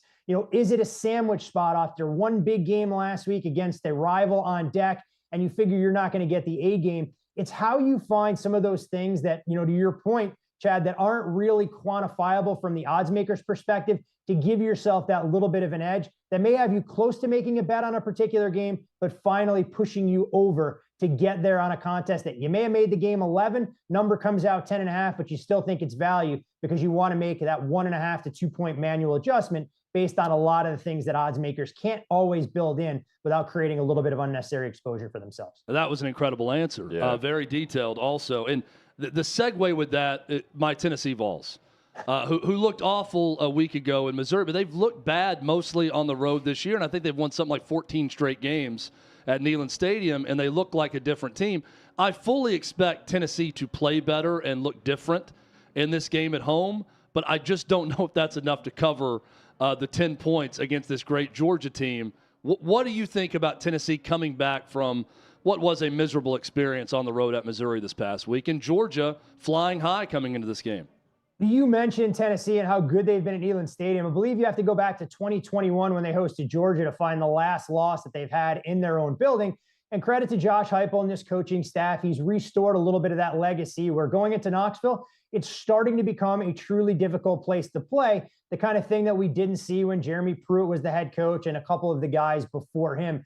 But you mentioned the game last week, and that was downright disappointing from Tennessee. We knew there was a little bit of revenge on the mind for Missouri, who had given up 60 points in each of the last 2 meetings. No love lost between their head coach, Eli Drinkowitz, and, of course, Josh Heupel. But Tennessee goes out there, looks to be a little bit lethargic early in that game, but even trailing 10-7, driving late in the first half, you figure for as poorly as the Vols had played, they had a chance to keep that game knotted up at 10. They were going to get the ball out of the break. They turn it over. Missouri looks to be running out the clock. Schrader busts yet another run. 13-7. Vols don't get anything on the opening drive, and it kind of snowballed from there. But you mentioned the perfect aspect of this handicap. It's, do you have the guts, essentially, to go back and back Tennessee, who is a little bit undervalued in this spot against Georgia? And Georgia's played a gauntlet in their own right. You look at how they've performed since coming out of the bye, dominated Florida in Jacksonville despite a slow start, needed everything they had in the tank to get through Missouri in a game they didn't cover as a 14.5, 15-point favorite, and arguably put forth their most complete effort last Saturday night at Sanford Stadium, absolutely boat racing Ole Miss after they spotted the Rebels a 7-0 lead. Georgia's human, like everybody else. They know what's at stake, but there is no doubt they saw that final scoreline for what unfolded at Foro Field, and you can understand if Georgia, fresh off of the dominant victory, doesn't come in with their A game. You look at Tennessee, their ability to run the football, stop the run. I think they'll be a little bit better in the trenches. And I hate to use this word, guys, but I feel like it's the only way I can describe Tennessee's defensive performance in that fourth quarter. There was a little bit of quit out there. I don't think you'll see that this weekend, but it is imperative that they're able to show balance, run the football, take some of the pressure off Joe Milton. And I think you're going to see professional money show up on game day for Tennessee, especially as a 10-point pup. Check out the Bet the Board pod with Todd Fuhrman, who's our guest on Hot Mic with Hutton and Withrow here on the OutKick Network. Todd, how do you typically, no details here as far as team by team, how do you typically tend to bet programs that have a coaching change the following week? It's always one of those $100 million questions. And I wish there was a blanket statement that you could say, teams that are changing their coach, going with an interim, hit at a 37% ATS track record. But so many of these teams, don't like their head coaches. They raise their level of play. And then there are others where they go, you know what, we're just going to fold the tents. And especially in the transfer portal era, it's a very unique element to try and factor into all of it. So it's as much about knowing the individual teams, being able to read the tea leaves from some of the player comments. For example, you look at a team like Mississippi State. I think you're going to see them look a little bit more dynamic offensively this week with no Zach Arnett. They've taken some money as a 14-point favorite. That number has ballooned out in that 17.5 range. Signs point to Will Rogers potentially getting the start. And that's as much a change in offensive philosophy as anything else. You're seeing similar money come in on Boise State for their trip to Logan, Utah against Utah State, where they're now a 4-point favorite. And guys, that may be the most extreme example because Boise's most talented receiver, Eric McAllister, a kid out of the Texas, had put his name into the transfer portal, was going to quit the team. They fire Andy Avalos, and suddenly this guy is all bought in and wants to get back on the roster. So if that doesn't tell you how they felt about their head coach, it reminds me of what we saw unfold in West Canaan, Texas, when Johnny Mox wouldn't take them out onto the field until Bud Kilmer said he wasn't going to be out there to coach that second half. What a great film to reference every single time. And a great moment in that movie also. It's felt like a movie for Washington this year, and they've been a lot of fun to watch. They are a 1-point road underdog, though, at Oregon State. What do you make of that line? What do you think about this matchup? This one has been a huge battle in the betting market. We saw Washington originally open as a 1-point favorite. You saw Oregon State move into the role of about a 2.5 point favorite, and there was a little bit of buyback on the Huskies. You look at this Washington team, and we know how their bread is buttered. It's with an aerial assault with two very talented receivers in Rome Dunzier and Leon Polk. You look at what they may add back in McMillan, who's been out for a couple of weeks, went out there, tested the knee, and they're optimistic that he can make some contributions here. But that'll be one of the more electric atmospheres in all of college football this weekend. Reser Stadium, one of the smaller stadiums amongst Power 5 teams. But you look at ticket values there going for 4 and 5X. They'll be 35,000 strong. And Oregon State will have plenty of say, not just this week in terms of impacting the college football playoff, but next week as well, because if they're able to win their final 2 regular season games, it's Oregon State going to the Pac-12 championship and spoiling the party for Washington and Oregon. My biggest fear with the Beavers is their biggest weakness is on the defensive side in terms of defending the pass. And while I know they struggled immensely in Pullman earlier this year where they gave up a crooked number to Washington State, I think they'll be able to generate some pressure. If they can get to Michael Penix and get him behind the down and distance, there's the path. But the real key for Oregon State is establishing the ground game, leading on Deshaun Fenwick, leading on Damian Martinez. And we look at DJU, the Clemson transfer, hasn't been asked to do a ton, doesn't really drop back more than 15 to 20 times a game, but he's given them enough balance. I think Oregon State has an excellent chance to win this football game. But guys, I made Oregon State a 2-point favorite, and I'm not stealing anything with this game with the Beavers laying 1. Todd, on the back end of your answer here, give us your best bet for Monday Night Football. Monday Night Football unders this season are 11-1. And in primetime matchups, if you still count the international games as well, 30-7 was the record for the under going into Week 11. And I forget if it hit the under last night or not. I doubt it based on the way the Ravens finished that game. Point being, normally you would tell us that the market adjusts. Vegas adjusts to whatever the trend might be. Why hasn't that adjusted the way you would have expected it to? I mean, we've seen a downtick in scoring across the league. I mean, when you look at the average points per game so far in 2023, scoring is at a low that we haven't seen since 2009. And we talk all the time about it being a copycat league. So what happens? Teams try and figure out ways they can scheme up defensive approaches to slow down Patrick Mahomes and that high-flying Kansas City offense. So you see a lot more 2 safety looks, and it basically dares the opponent to methodically move the ball down the field. And you've seen a lot of that in the NFL this year. Teams don't have a ton of problems moving it between the 20s, but when you're looking at going over totals in the mid to high 40s, you can't be kicking field goals more often than not. You have to be able to get the ball into the end zone. And with teams having shaky offensive line play and inability to run, as that field continues to get condensed and we see a lot more illegal contact and holding penalties of the 5-yard variety, you're not able to pick up some of those chunk plays. Look, you have to handicap each game independently of one another. And I'm always reluctant for people to end up buying into a trend because when it's as widely available or as talked about as much as some of these primetime unders, you're going to see some of these adjustments come in. But last night, the perfect illustration, you mentioned the game going over the total. That opened 44, gets as high as 46.5, 47. And it did take a late touchdown from the Cincinnati Bengals to kind of get over that closing total at 47.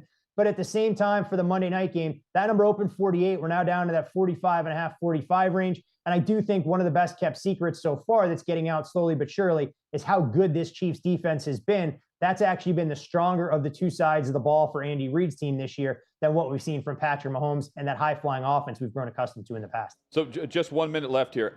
How are you betting? It's the first time we've seen the Eagles as an underdog this season. How would you suggest we bet this matchup on Monday?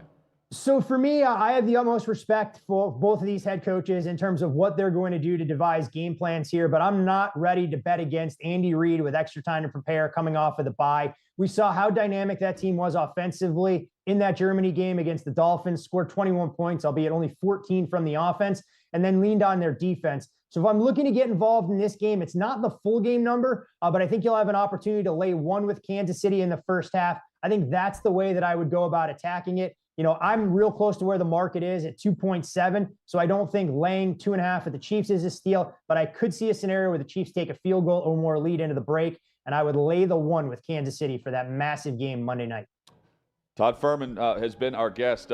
Always curious to find out, too, about the weekend big moments, just events. F1 is in Vegas, and I don't know who you would pick to win outright based on the manhole covers that won't stay on the track there. It's never a dull weekend in Vegas, right, Todd? I mean, look, Vegas infrastructure apparently remains undefeated, and nobody could calculate the proper G-force, but I was glad they got out there, fixed the track, and hopefully the race itself Saturday night goes off seamlessly, although most of the country, I'm sure, will be asleep when they drop the green flag at 10:45 at night Pacific time, and close to 1 o'clock in your neck of the woods. And hey, congrats on stealing the A's from Oakland also. Yeah. Great job Well by done. your city there. You got a Major League Baseball team now. They win 45 games. We may send him back. That's so true, I'm sure we can move him to Mesquite or somewhere else if Vegas doesn't want him. We only like to support winning franchises. They can be someone else's problem if they have a season like this last one. By the way, Todd Exactly mentioned not betting against Andy Reid. He's 21-3 coming off a regular season bye. Crazy. Todd, thank you as always, man. Great insight here, and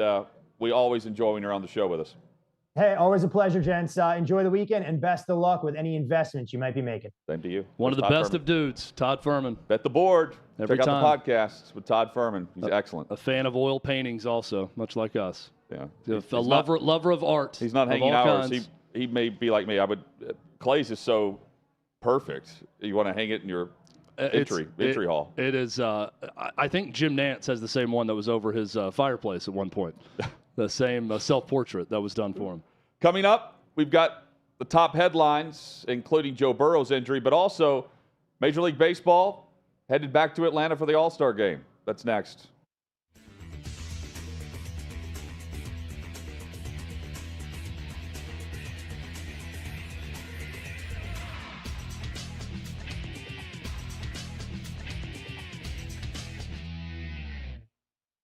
The rest of the world doesn't know this. I have a day drinking day that I have at the owners meeting, and it's Mike Tomlin and I throw it, and it's only for head coaches and GMs. No other media is allowed to come, and the media over time has given us respect. Like, this is Glazer's thing. Let's not go there. And it's usually Tomlin and I and upwards of 30 other guys. It's crazy. But what I also do is I always tell Tomlin and whoever the older coaches are, tell these young cats what's about to come across your desk, because they have no idea. Like, the craziest stories in the world, and you're not prepared for it. Because when you're in that position, you really find out how messed up everybody is. Like, it's not just your players, it's your coaches, it's your scouts, it's your GMs, it's the person in the cafeteria, it's everything. And then it's their family and the issues families are calling. And oh my God. And listen, these cats didn't go to school for this. They didn't go to school to be a psychiatrist. Right? They went in coaching to coach. Right. But when you're a head coach or a GM, that's part of the job. The other part is really, it all lands on your shoulders. So I make Tomlin and all the other guys tell the craziest stories that have come across their desk in the early days to prepare the new guys. Well, and also probably to help normalize everybody else, right? Because we all probably live our lives thinking, oh my God, no one could understand, or no one life is as crazy as mine or as messed up as mine. And then you hear someone else's story, you're like, wait a second, you have me beat. Yeah. Yeah. Well, there's a couple, and I can't tell them on this, that are there are we go to them. We usually start these fun days off with these couple stories that there's no way I'll ever repeat, but they are like, Charlie, if you said to me, hey, if I told you any of them, you'd say, come on, you made this up. There's no way this could be possible. And the craziest thing about the NFL is that anything's possible. You know, when we did Ballers, people were like, come on, that stuff doesn't happen in the NFL. I'm like, this is a G-rated version of what happens in the NFL. Are you kidding me?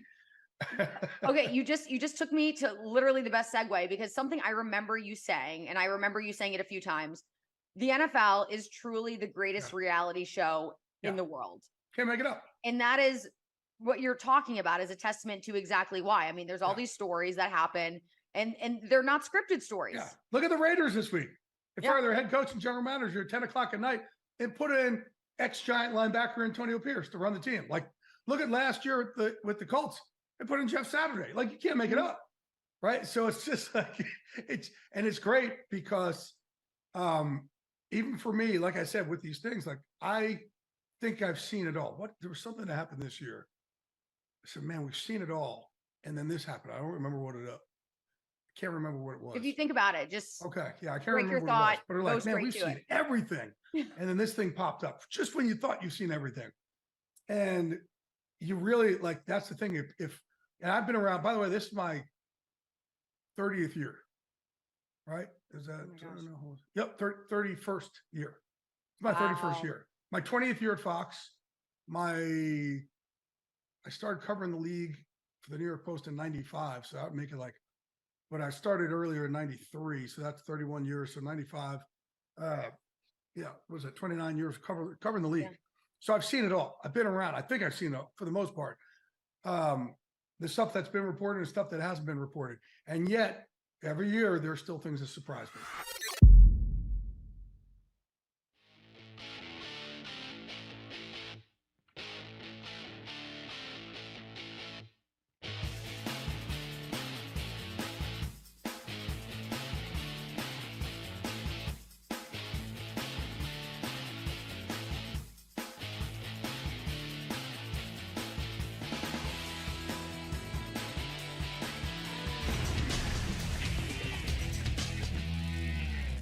Sixth and Peabody, our location with Yeehaw Beer and Old Smoky Moonshine.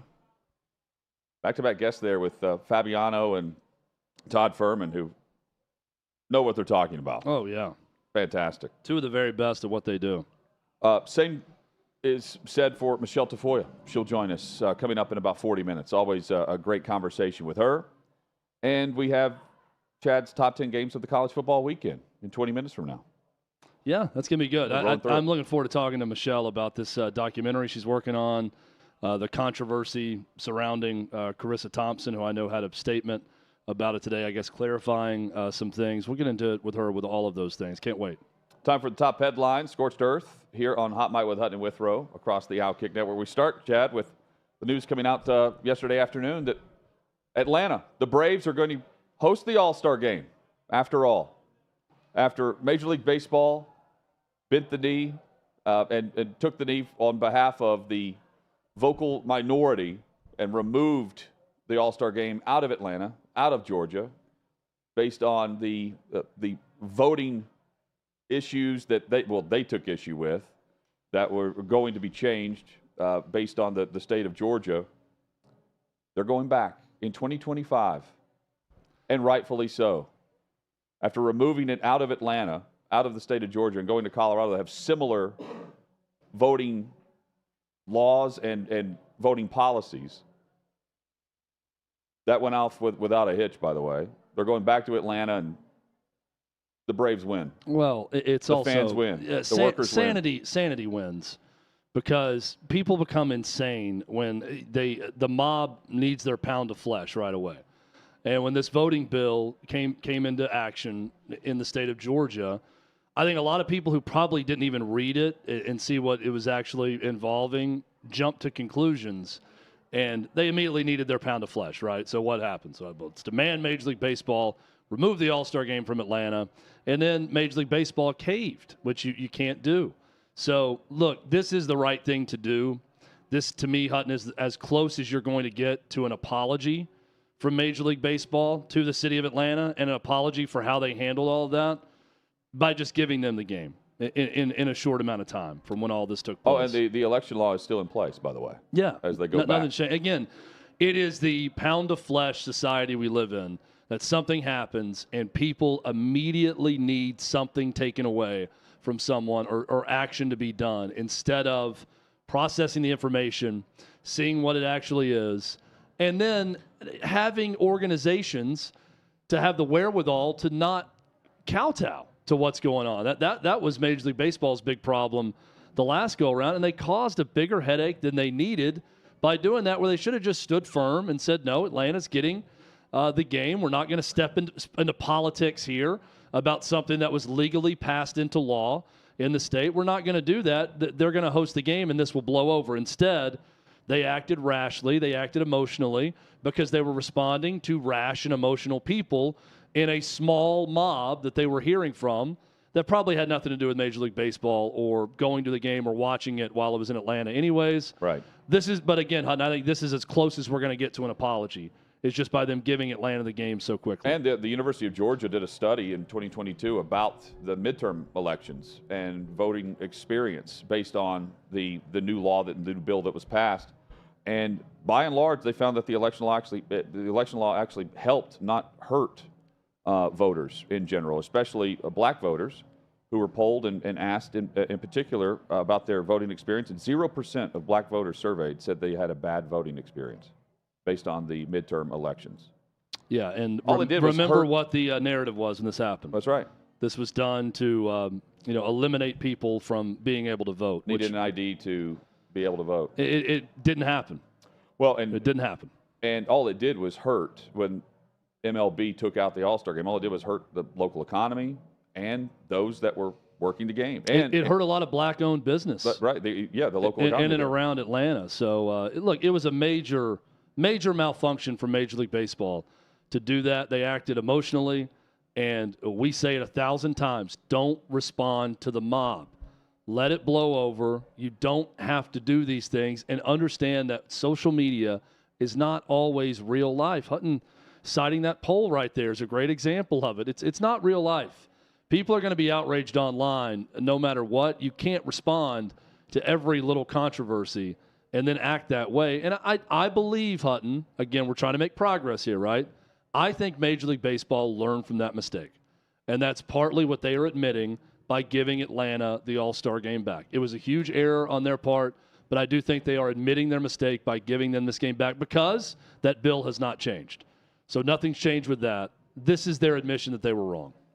Chad, Acuna, MVP. How about of the NL. After all the discussion about it was going to be Mookie Betts and that the voters were going to side with Betts and not Acuna, he ends up, and rightfully so, being the most valuable player of the National League. Of course, Shohei Ohtani, your MVP in the AL. No-brainer in the AL. Ali pointed out, Chad, you didn't think Acuna would get it. You didn't think they would do it. And I'm thrilled they did. I really was just thinking more of the specter of the Dodgers organization. Yeah.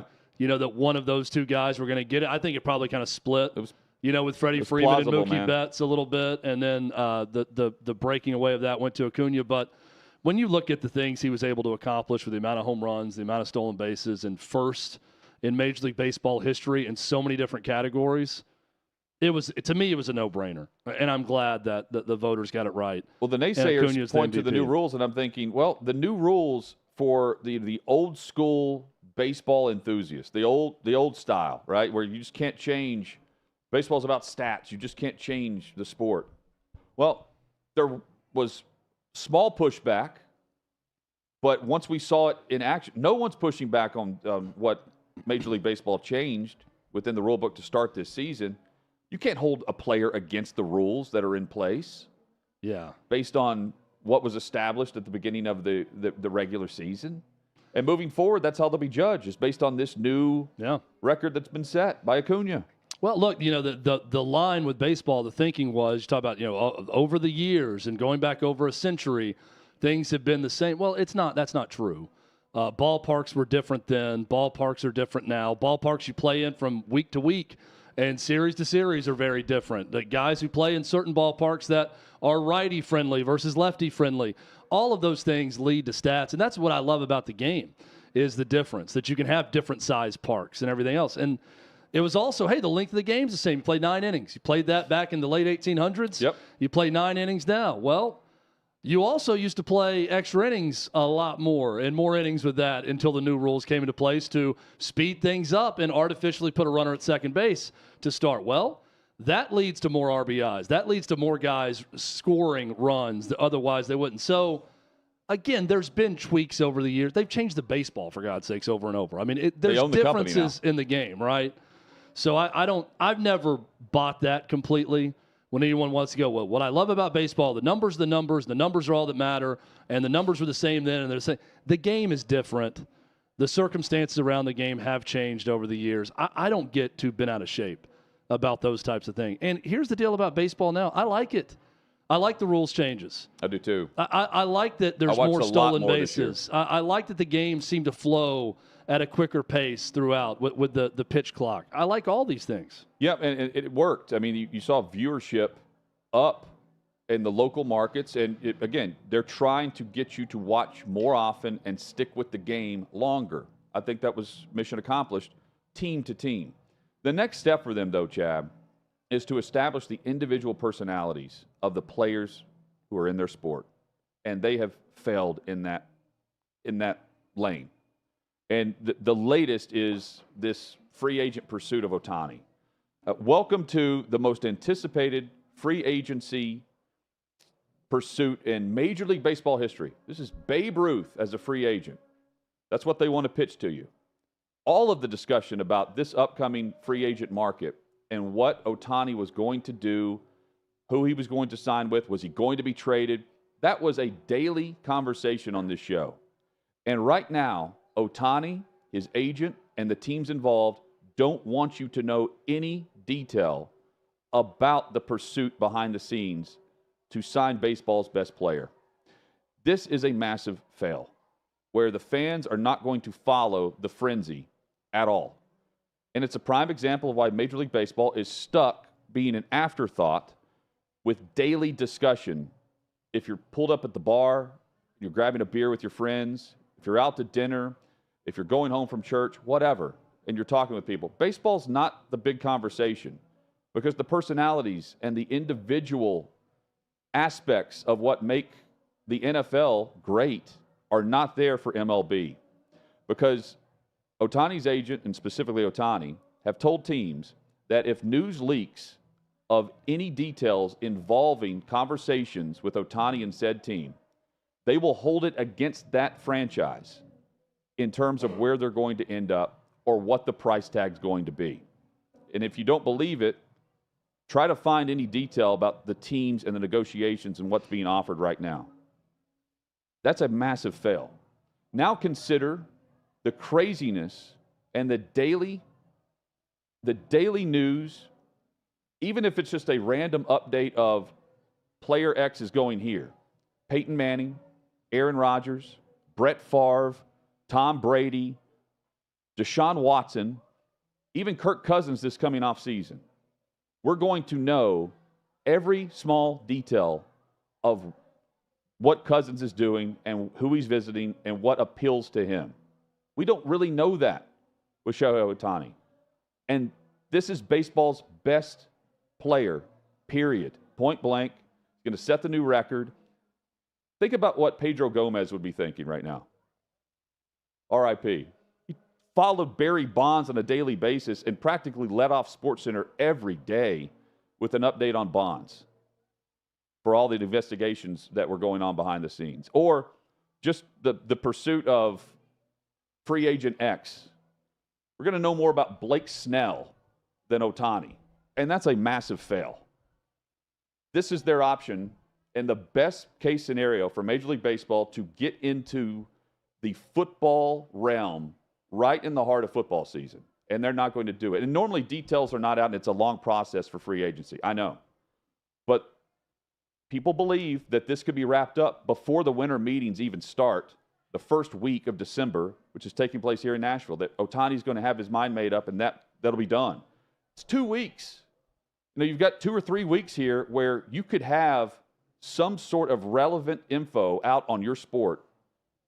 And yet again, MLB's in the shadows. That's a failure. It is a failure, and well said, Hutton. And I think they could take a page out of the NBA's book, who really gets a lot of interest going in the offseason. I mean, this is like the decision for LeBron James level important for Shohei Ohtani and for Major League Baseball. Now, we laugh at that, but we remember it, right? The spectacle that was LeBron James leaving Cleveland the first time and taking visits, doing all that. Kevin Durant renting a house in the Hamptons and meeting with all the Warriors brass and leaving. That's something we remember, and stories that were written during that time, and got a huge bit of interest in NBA during the offseason. Steph Curry and company, Iguodala and others, going with the team for the pitch for the Warriors to land Kevin Durant in the Hamptons. Yeah. But that detail, like, are there players for the Red Sox or the Dodgers that are doing that with Ohtani? This could be a huge story, and it's an afterthought. We're talking daily about Michigan. Ohtani could be a part of that daily conversation. I'm with you, and it's a missed opportunity. Again, I don't like a lot of what the NBA does, but they do the offseason well. Yeah. And they generate a lot of interest in free agent visits and things that happen in their offseason. That is where Major League Baseball could point and say, we need to get a little bit of that shine this offseason. We need this with Shohei Ohtani. Instead, there's just going to be a tweet from Jeff Passan or some other Major League Baseball insider saying, Ohtani expected to sign with this team. And that's, to me, a shame. It's a shame that everyone's going to miss out on that. No, the headline will be where he's going, not where he's been and what he's contemplating, right? Yeah. And the price tag's going to remain the same. I don't know why he wants to stay private, whatever. But unfortunately, Major League Baseball, for the most part, has a bunch of players who stay very private. And that's why they're struggling to make ends meet, and they're taking out loans and everything else with all the TV money that is currently there but not really there moving forward by Major League Baseball's taking over half the league in terms of their broadcast rights. It's a mess. And it's because there's no true interest in the day-to-day, just the operation of what's going on behind the scenes. Yeah, drama. There's no drama. And they need the star power. Allie writes in the YouTube chat and says, y'all drastically overhype the personalities in the NFL. It's the coverage of baseball that's lacking. Everyone's tied up in football anyways, even this season, a drastically boring one in the NFL. I see a lot of quarterbacks and NFL players in commercials all the time. I don't see enough baseball guys that are doing that. I'd like to see some more of that. So you got one sport where people are behind a face mask and a helmet all the time too, and in baseball you can see their faces more. NBA benefits from that, where you know what all these guys look like. It's a problem for Major League Baseball, however you want to cut it. Not a problem. Chad's top 10 games of the college football weekend. That's next. What you're experiencing is the bold taste of a Southern legend. Old Smoky Moonshine and Whiskey, authentic Tennessee mountain-style spirits. We believe in crafting flavors that were born from tradition but defy expectation, and pioneering a new experience with every sip. Because if it doesn't do this, it ain't this. Old Smoky Moonshine and Whiskey. Come on.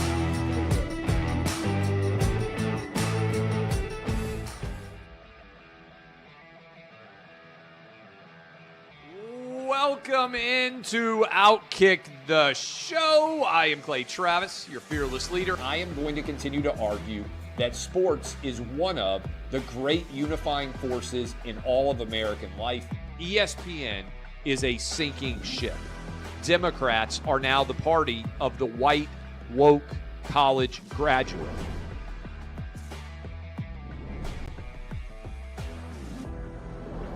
We live in a land of participation trophies. You gotta lean into the turns. You really gotta lean into the turns. When Leah Thomas walked in that first day, it got silent, and every girl was uncomfortable. Very difficult to go back-to-back years in the NFL with the number 1 overall pick.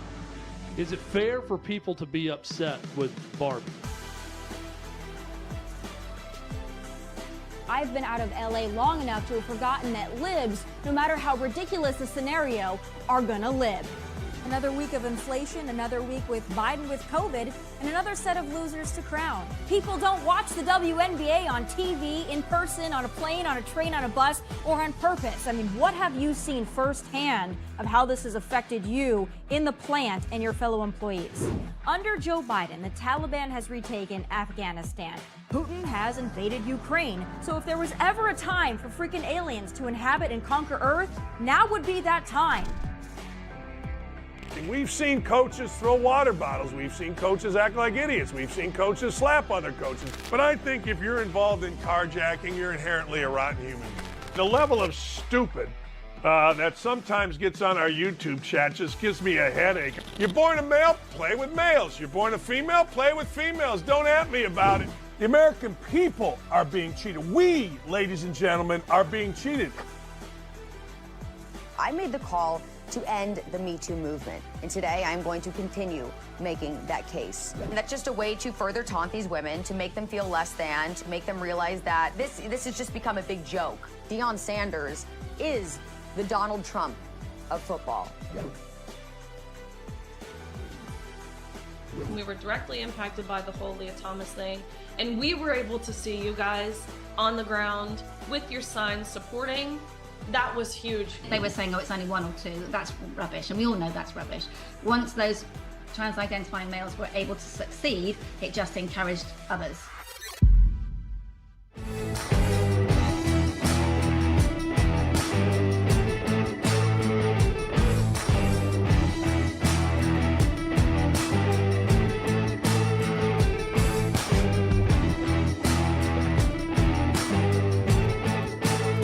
Old Smoky Moonshine and Whiskey. A bold taste of a Southern legend.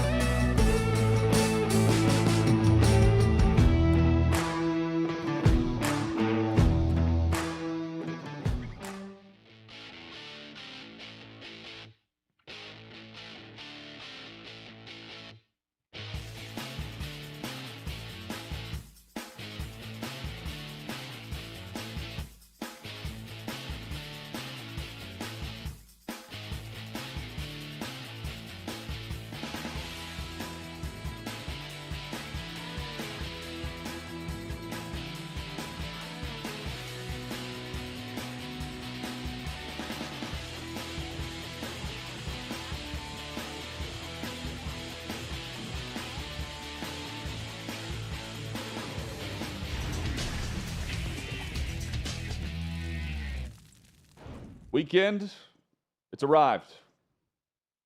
Getting there fast over the course of the next hour and 20 minutes or so. Michele Tafoya will join us in 20 minutes.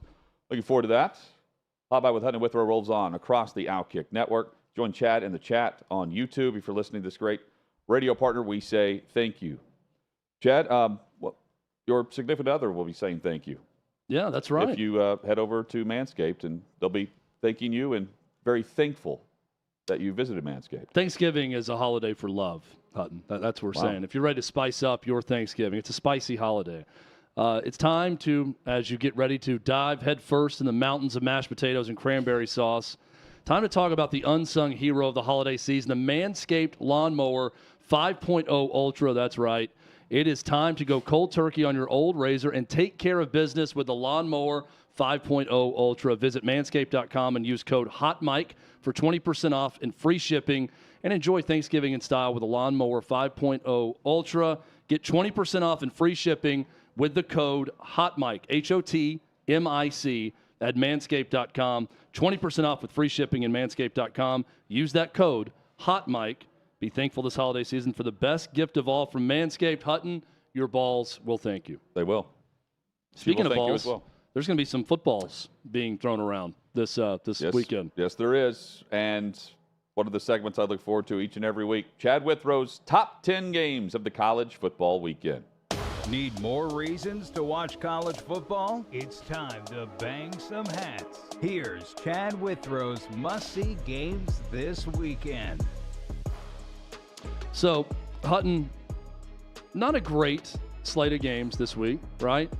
Not the best, but surprisingly pretty deep with some of these games. And I'm going to go to places like the Pac-12 Network and CBS Sports Network to give you a couple of little tasty nuggets of games that are going to happen this week. Game number 10, Nebraska at Wisconsin.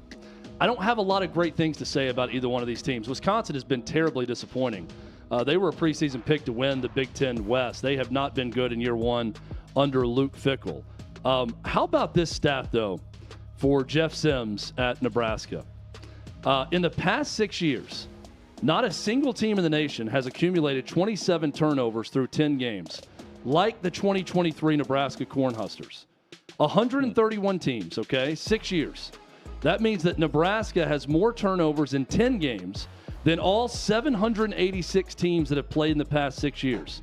Now, this is the really crazy stat. Jeff Sims, the transfer portal quarterback from Georgia Tech, has the highest interception percentage rate of any quarterback who has thrown more than 40 passes since 2000. Of the 4,000 college quarterbacks who have attempted at least 40 passes in the last 24 years, not a single one of them has completed the pass to the wrong team more often than Jeff Sims of Nebraska. And oh, by the way, in 2021, Jeff Sims led the nation in fumbles while being the quarterback at Georgia Tech. It's been a problem at quarterback in a lot of places for Nebraska. I just thought that stat was insane, so I want to throw it out there. But this is a chance for one of these teams to get bowl eligible. And for Nebraska, that is very important. They've not been to a bowl, Hutton, since 2016. The end of the 2016 season here in Nashville against Tennessee in the Music City Bowl was their last bowl appearance. I don't buy into bowl games carry over to the next. This would carry over for Matt Rule. It would. A bowl appearance. It would get him a lot of favor because they close out with Wisconsin and Iowa. So tough to get there for him. Game number 9. Number 10, Louisville at Miami. The Hurricanes, actually a 1-point favorite in this one. Louisville's got a good record. They got a chance to play in the ACC championship game. They will be there if they win this game. They have the 99th rated schedule, toughest schedule in America. They've had an easy schedule this year. These teams close. The S&P Plus ratings that Bill Conley does, Miami 26th in the country, Louisville 21st. So a little bit closer than the record states. That's why you see Miami as a 1-point favorite. Game number 8. I'm going to give you one of those big games off the Power 5 radar. SMU at Memphis. Okay. SMU an 8.5-point favorite on the road. If you like offense, you'll love these two teams. This one kicking off at 11 a.m. Central Time on ESPN2. SMU, the Mustangs, 7th nationally in offense, 40.5 points per game. Memphis, 9th nationally in offense. Two top 10 teams offensively, almost 40 points per game. Seth Hennigan, 22 touchdowns, 8 interceptions for Memphis. Preston Stone, 23 touchdowns, 6 INTs. Very similar teams offensively. That's going to be a good game in the American Conference. Game number 7. Let's go to the Mountain West, Hutton, shall we? UNLV at Air Force. This game should decide who is hosting the Mountain West championship game as the number 1 seed. Both with only one loss in conference. Air Force, a 3-point home favorite. This game is on CBS Sports Network at 2:30. It's really defense versus offense. Air Force, 7th best defense nationally versus UNLV. They got a top 20 offense, 18th nationally. They can score. They can. Moving right along. Game number 6. Back to the Power 5. Let's do it. Texas at Iowa State. Tricky trip to Ames, Iowa for this Texas team. The Longhorns only a 7.5-point favorite. This game kicks off at 7 p.m. on Big Fox. Iowa State is 6-0 when forcing multiple turnovers. 0-3 when they don't. If Texas takes care of the football, I think they're going to be in good shape. They need to close better, though. They had a huge lead against Kansas State, almost let that one get away. Huge lead this past week against TCU. Yes. Almost let that one get away. They need to close out Iowa State in this one. I think it's going to be a really good game. I think Matt Campbell has got something for them at night, at home. I think this is a one-possession game down to the wire, one way or the other. Texas just needs to win out. Just win out and get to the Big 12 championship. But Iowa State playing at home. Correct me if I'm wrong. Texas is without their starting running back for the first time. They are, first yeah. game, right? Who is a stud, too. Yeah. Game number 5 is the Chip Kelly's last game as UCLA coach. I'll go ahead and call it. It's Caleb Williams' last game as a college football player because there's no way he's sticking around for a bowl game that's not a playoff game or a New Year's Six game. Good point. So this is the last chance to see Caleb Williams in college is what I'm willing to bet. USC, a 6-point home favorite. This game is at 2:30 on ABC. The Bruins have the best defense statistically in the Pac-12. USC, lots of problems. Scoring points has not been one of them. 477 yards and 44 points per game. That is a gigantic number that USC is scoring, but a team with 4 losses now on the season. But a nice rivalry game here. And will Chip Kelly still be the coach on Sundays? The question. If you're picking this game for UCLA, you're betting on the fact that they're going to play for Chip Kelly. I don't get that sense, Chad. I don't. Not as USC builds a lead, and they'll do it early in this game. Yeah, I think the route for UCLA in this game is the one that Notre Dame showed against USC and how to defend them, and that's how you frustrate them. We'll see if they can do it. Game number 4, Kelly in Vegas, very excited for this one. Her K-State Wildcats, 21st in the country, on the road at number 25 Kansas. Not many years you can point to where it is 2 top 25 ranked teams in this rivalry game between Kansas State in Kansas. It's at 6 p.m. on FS1.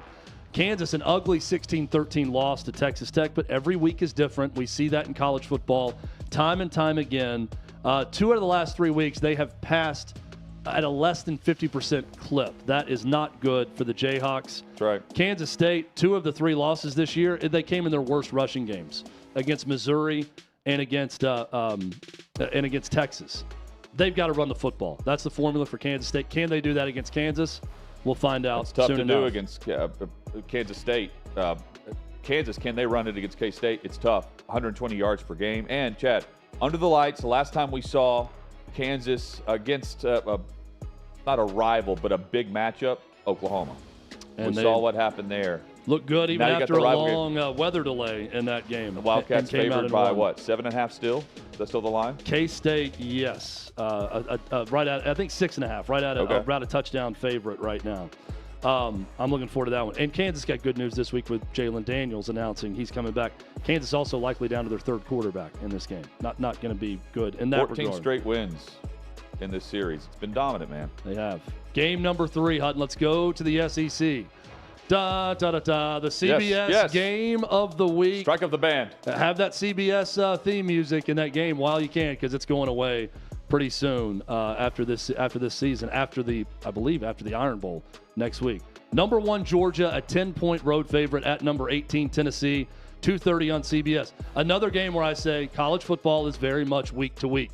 Tennessee was very bad against Missouri, and I agree with Todd Fuhrman. I think there was a little bit of give up after they got down 3 scores in that game. It was a 19-7 game in the 4th quarter. It fell apart late. Tennessee's a different team at home, though, at Neyland. Neyland is a big-time advantage. It's going to be rocking tomorrow when the number 1 team in America comes in. But Georgia, Hutton, they've hit their stride. 611 yards against Ole Miss. They are 4th in the nation in time of possession. Tennessee, the way they play, not a good time of possession team. You get 2 or 3 3-and-outs in this game if you're Tennessee, that is going to add up quickly, and you're quickly behind the 8 ball against this Georgia team. How many possessions in the first half last week? 2. I think they had 3. 3 total. Tennessee got the ball once in the first quarter. But that's the way this game could go. They will suffocate the life out of you if you don't get some first downs and at least move the ball. And Joe Milton, a huge factor early to watch. I think Tennessee needs to pass to set up the run in this game. Tennessee still a very good rushing attack, best in the SEC. They're the 8th best rushing team in America. The Vols are 6-0 when they average 4 or more yards per carry. They're 0-3 when they don't so far this season. So Georgia, by the way, they've allowed teams to rush for over 4 yards per carry 5 times. So teams have run on Georgia more than usual. Tennessee's got to do that in this game. Jalen Wright, Dylan Sampson, they've got to be huge in this game if Tennessee's going to pull the upset. Hold on to the ball.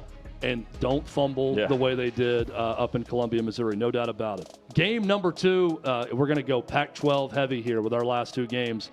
Number 22, Utah, at number 17, Arizona. How about the Wildcats of Arizona? A 1-point home favorite, 1:30 Central Time kick on the Pac-12 network. No clue how to find it, but if you can, this is going to be one worth watching. Utah, much like Kansas State, much like Tennessee, must run to win the game. When they go for 225 plus on the ground, they're 5-0. They're 0-2 when they don't reach 100 yards rushing. Arizona, one of the best against the rush defensively in America. They have yet to give up 150 yards rushing on the ground all season. Whoa. So can Utah run it against an Arizona defensive front that's been terrific against the run? I really think the game comes down to that. Utah struggled offensively against their top opponents on their schedule. Arizona, they have found their offensive identity. They have. Should be a fun game. Arizona has been a real pleasant surprise this year. Yes. Game number 1, I love this one. Number 5, Washington at number 11, Oregon State. The Beavers, a 1-point home favorite, 6:30 Central Time, on ABC. Oregon State, they've been good, but their best win of the year, 21-7 at home over Utah, and that defense suffocated the Utes in that game. Great line play on both sides for Oregon State. Damian Martinez is a stud running back for Oregon State. There's going to be some opportunities to gash Washington on the ground, but they haven't been terrific against the pass. And we know how Washington is on their offensive line, giving Penix Jr. some time to throw. Washington, they handled power well against Utah a week ago. Another opportunity to go against a powerful team that's going to want to run the football, and it's the number one game of the week. Oregon State, Chad, has allowed yards through the air against their top opponents and quarterbacks on their schedule. Penix Jr. continues to stack that up this week. And, hey, America's team. Yeah. The Huskies, America's team. Go win as the underdog. It's definitely this show's team. We've been talking about them all year, and if you want to change things up a little bit in college football, if you're tired of the college football playoff rankings being dominated by 3 or 4 of the same programs year after year, root for Washington. I know they've made a playoff before under Chris Peterson, and I think they got blown out by Alabama the year they made it. But this is the type of program that you need some new blood in there at some point. And they've got a real opportunity, but they got to win up in Corvallis on Saturday night. We continue to hear that they are very close to being the 4th team in the playoff. If they win this game, Florida State's playing North Alabama. That's the difference. They'll flip. In 4 and 5. It will definitely flip. Yes. This is a huge road opportunity, too, for Washington. Coming up, Michele Tafoya joins us. We'll discuss many things. Her new, she's narrating, right? Yeah, narrating a documentary about the first ever NFL game. Plus her thoughts on Charissa Thompson, saying that she made up halftime reports. That's next.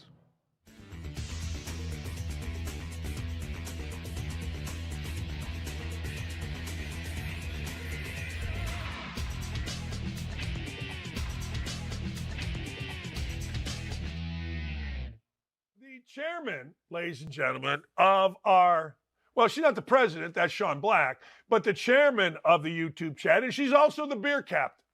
She's the captain of beer and IU and partying, our friend Jennifer, a.k.a. Gritty. Gritty, what say you? Hi, Coach Stockage. It's Gritty, and I was just calling about Caleb Williams wanting to go home and snuggle with his dog after getting beat. If I'm looking to draft a football player, I want to get an alpha male, not a beta male that's going to go home and cry about the loss. An alpha male will go home, work hard, try harder, work on his game plan, and all that good stuff, and not go home and cry to his mommy. Love the show. Peace out. Ending with a peace out gives me goosebumps because peace out is the way of the world. That's Gritty, and that's right. You know, women want real men. Real men are dying to be real men. I mean, I'm sorry, but they are. Look, I'm not some macho clown. I'm as sensitive as the next guy. I can't get through a movie sometimes without crying. Sometimes somebody does something really nice for me, and I well up. I learned this. Let me show you something that I learned, Gritty. I learned at movies, or when I'm going to cry, to do this. Watch. What I'm doing is I'm blowing up into my eyes, and that dries them so people don't see tears. I get crying, but I don't get crying when you lose a game, jumping up in the stands and crying with your mother. Honest to God, where does the drama end? Where does it end? Look, a friend of mine made a great point. Maybe it was on this show. I can't remember. He said, Doc, 84, minute 18 to go. You turned the ball over against Virginia. We were up 1. All right, they scored, fine. But guess what? I wasn't going to go in there and cry. I mean, I've thought about it every day for 40, 50 years, but I wasn't going to cry. Wasn't going to happen. No chance was I going to cry. I mean, are you nuts? Hell no. Cry to my mom and dad? If I would have run up, it was with Ken Sterling on Two Big Brains. If I would have run up into the stands at the Omni in Atlanta, buried my head in a book, and wept to my mother under the book would have gone, get in the locker room. And my mother's the holiest of women. There is nobody holier than the great Roberta Dockage. There's not. But my father would have gone, oh, crap. My father would have evaluated himself. My father would have said, what did I do to raise this? Which is exactly what I would have done if Andrew D. would have done that when he played at Ohio State or Michigan. Like, they lost to Gonzaga. All right. If Andrew would have had I guess he played in the game, played about 30 minutes, so I guess he did have a problem or he didn't help them win, I guess. So there you go. But if he would have come, oh, shut up. I mean, after the game in the hotel, hey, I'm down with that. I'm cool with that. Yeah. Privately. But you don't sit there. See, women like Gritty are real women. They're smart. They're beautiful. They're tough. They just get it. They're not afraid. They'll tell guys when they're screwing up. They'll tell guys when they're great.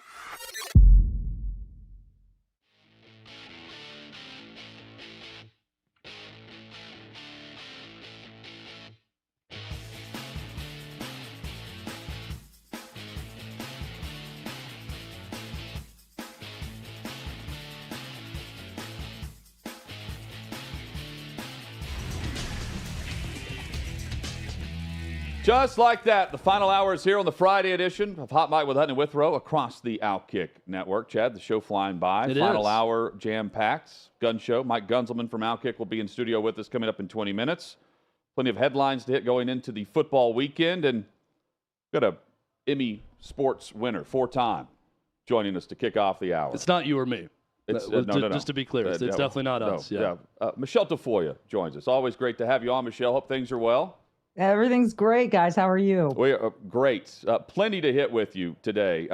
Let's start with your new documentary. You've got the documentary film debuting, Triangle Park, AMC theaters, debuting November 22nd, and AMC theaters in all 32 NFL markets. Triangle Park, about the Dayton Triangles, and the first game for the NFL from 1920. Chad and I are fascinated with the story and can't wait to watch this. Tell us how you got involved, what piqued your interest with it, and what we're going to learn. Well, it's first of all, it's a story I didn't know. I covered the NFL for 3 decades, and I didn't know this story. It's really cool. First game ever, Dayton Triangles. They played at a place called Triangle Park, and it's because it's kind of shaped like a triangle. I went there, but I met the producer and director, the guy who wrote this, Alan Farst, over the phone. And he had produced a film about Chuck Leavell, the keyboardist for the Rolling Stones, called Tree Man. And it won all kinds of awards. And I looked at that and I thought, wow, this guy's doing this film. I'm in. I looked at the footage that he had shot. He kind of did some reenactments that looked historic. They were really, really, really well done.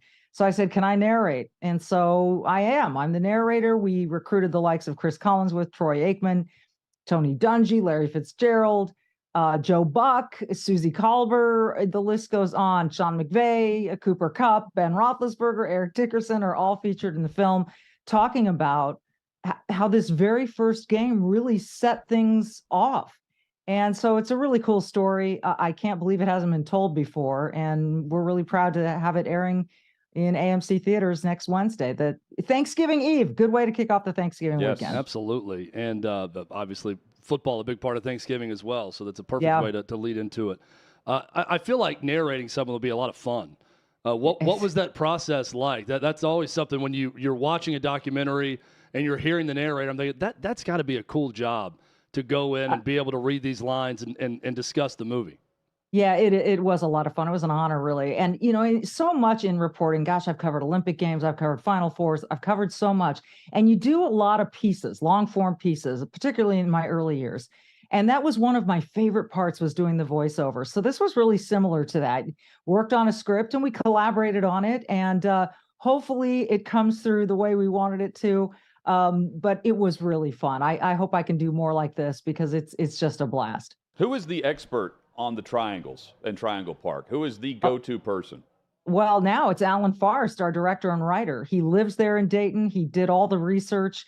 And so he really mapped it out for us. And it's really fun because Joe Buck actually in the film does a reenactment of a play. He calls it as if he would have called it back then. And so we all kind of learned along the way together and talked about really why football is important to us, why we love the game so much. And so it starts from that first game in 1920 and all of the social things that were going on, women getting the right to vote, lots of other things. And it's just sort of dovetails from there. But we all get to talk about our own experiences. Joe Theismann is in it. Terry McCauley, longtime NFL ref, is in it.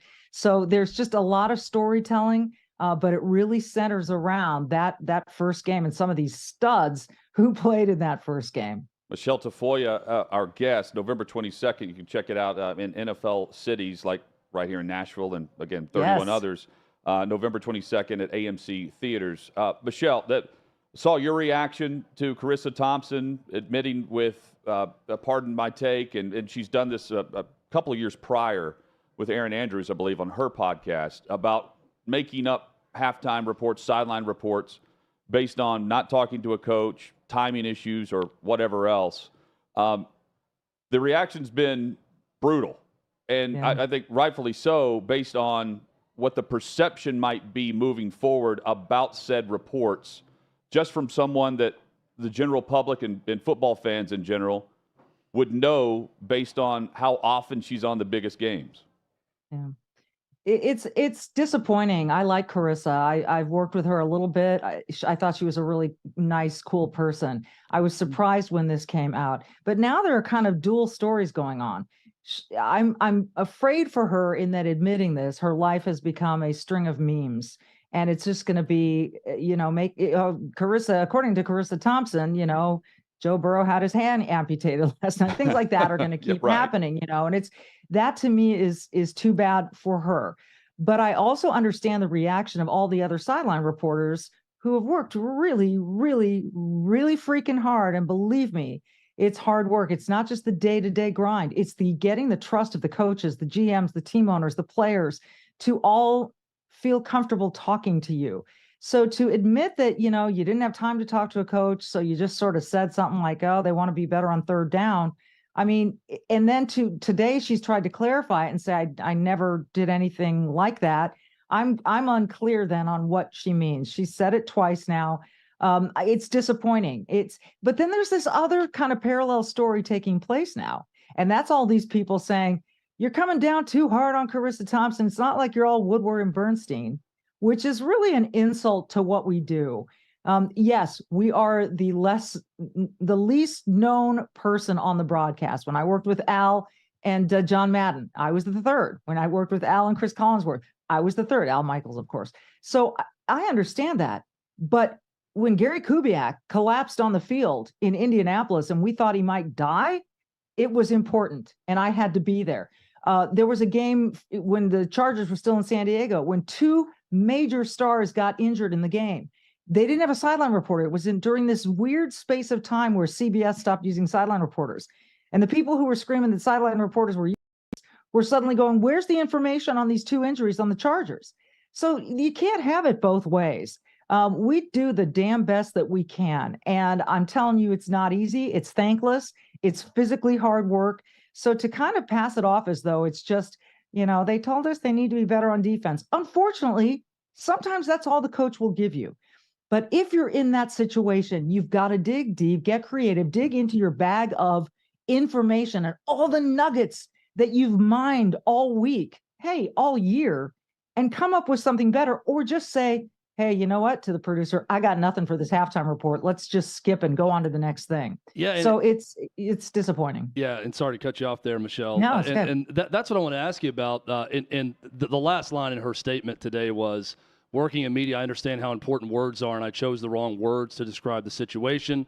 I'm sorry. I have never lied about anything or been unethical during my time as a sports broadcaster. Basically saying she didn't say what she said, or she didn't do what she claimed she did on the podcast. The sort of force, like, hey, we're going to go to you to start the second half, right? Yeah. But and that's, when you chime in, when Andrea Kramer, Tracy Wolfson, I see these reporters chiming in. I'm like, well, yeah, I don't know anyone that thinks that you guys aren't great at what you do, right? That have done it for a long time and built up that reputation. Do you feel like, though, that people are going to lump you guys in with this statement, or are football fans and people smart enough to see the difference in the work that's being done a lot of places? Well, I think kind of like in any other profession, people have their favorites. People understand really where the skilled players are. And some people who are real fans will get that. Others will lump us all into one group. And that's too bad. I mean, Leslie Visser posted something today. She didn't do it herself. Someone did it on her behalf that, when she started in the business, the credentials said no women or children in the locker rooms. So we come all this way only to run into this, was her point. And I think that's correct. There is so much work that goes on. I can't even tell you. So yes, a lot of it, people think if you interview the coach on camera, which we stopped doing on Sunday Night Football. What we did instead was I talked to the coach walking in, did it off camera, gleaned my information, and tried to put together a cogent and meaningful report on each coach. When a coach wouldn't talk to me, which was very rare, I would say, Andy Reid chose not to speak to us at halftime, but he told us earlier before the game he was really concerned about this, and sure enough, it's playing out. I mean, there are ways around it. So, I think this is just an unfortunate moment, and maybe even more unfortunate for the people that are saying this is no big deal. You're not Woodward and Bernstein. I find that almost more insulting than anything. Michele Tafoya, our guest on Hot Mic with Hutton and Withrow here on OutKick. How much more likely were you to get decent to good information by not having the coach on camera if you were talking to him, going to the locker room, or coming out of the locker room? That's why we did it. Because you were far more likely to get good stuff. I mean, things that Tom Coughlin, Mike Zimmer, when I was doing the NBA, Greg Popovich would say to me off camera and let me, kind of cull it together and take out all the expletives. Some of it was absolute gold. Some of it was absolute gold. And I'll never forget the moment that I was down there at a Dallas game and Bill Parcells came out of the locker room at halftime and he pointed at me and he said, "Come here." And he said, "I'm taking Bledsoe out of the game. Tony Romo's my quarterback." That was at halftime. No one else had that information but me in that moment. So I'll never forget shouting to the producer. We had this dopey little phrase, "Red dog, when we thought it was a big, important report. So they threw right down to me and I was able to break that news. So, there are moments where it's super worthwhile to have a sideline reporter there. And they may not happen every time, but when you are there and you're prepared and you've got the relationship with someone, you can be mining for gold, like I said. Yeah, and I think that by and large, those reacting, the fans, public, whatever, to Charissa, I think by and large, I said this yesterday, Michele, she wouldn't be able to lie about those reports. The Right. quarterback change, the injuries. It would be the boring interview that we sometimes see based on a coach that just doesn't want to say anything, and they're going to say the same cliche answers every time. And I think, quite frankly, some of the coaches would love to not have to talk and just say, "We need to stop the run." No question. That's the clarity I think that needs to come out of this. It's not the true news info that's packed in that validates why you guys were or are on the sideline. It's to our knowledge, no coach ever got upset with something Charissa Thompson said about her saying, "Hey, they talked about playing better defense or getting the run game going."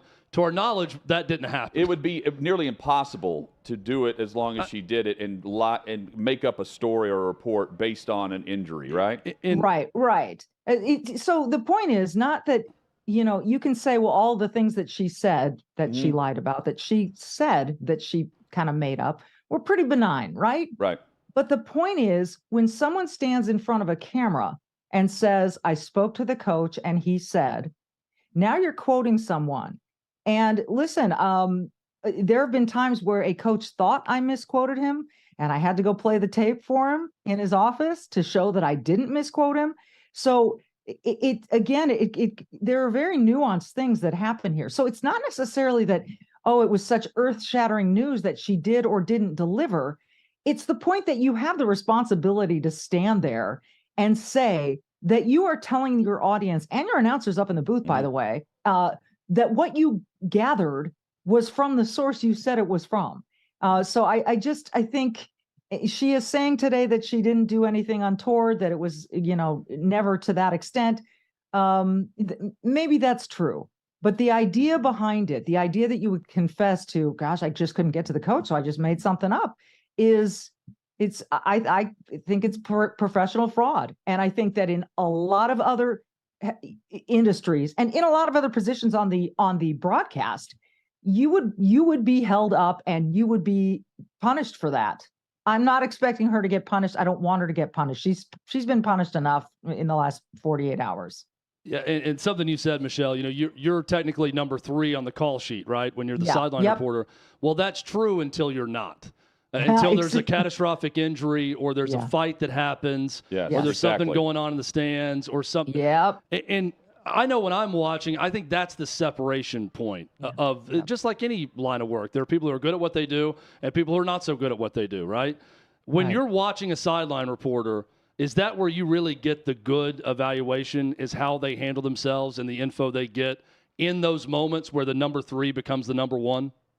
Absolutely. I mean, absolutely. And that's, and when I have been in those situations, it requires a level of calm and focus and objectivity and just absolute, the focus is the best word I can get to, that you have to be spot on.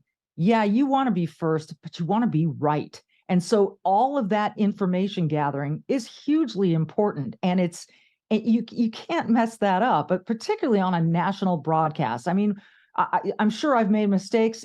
I know I've made mistakes in my life, but I've never put together a fake report. And I think that's the big difference here.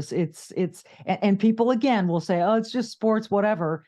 But that's her job. That's her job. And it's difficult to find clarity in news and social media and what's reporting and what's not. Yeah. I'm with you, Michele. Michele Tafoya has been our guest. Her documentary Triangle Park, you can check it out at AMC Theaters, November 22nd.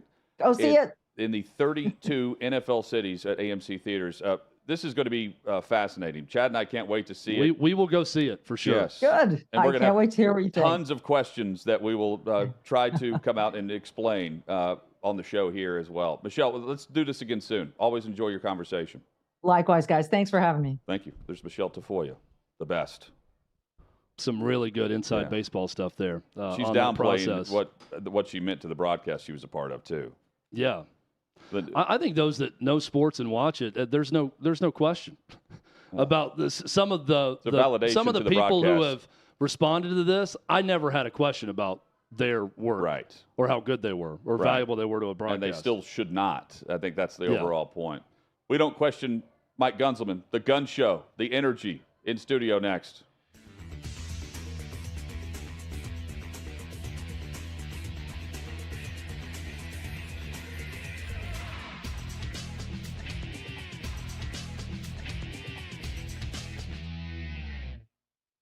The rest of the world doesn't know this.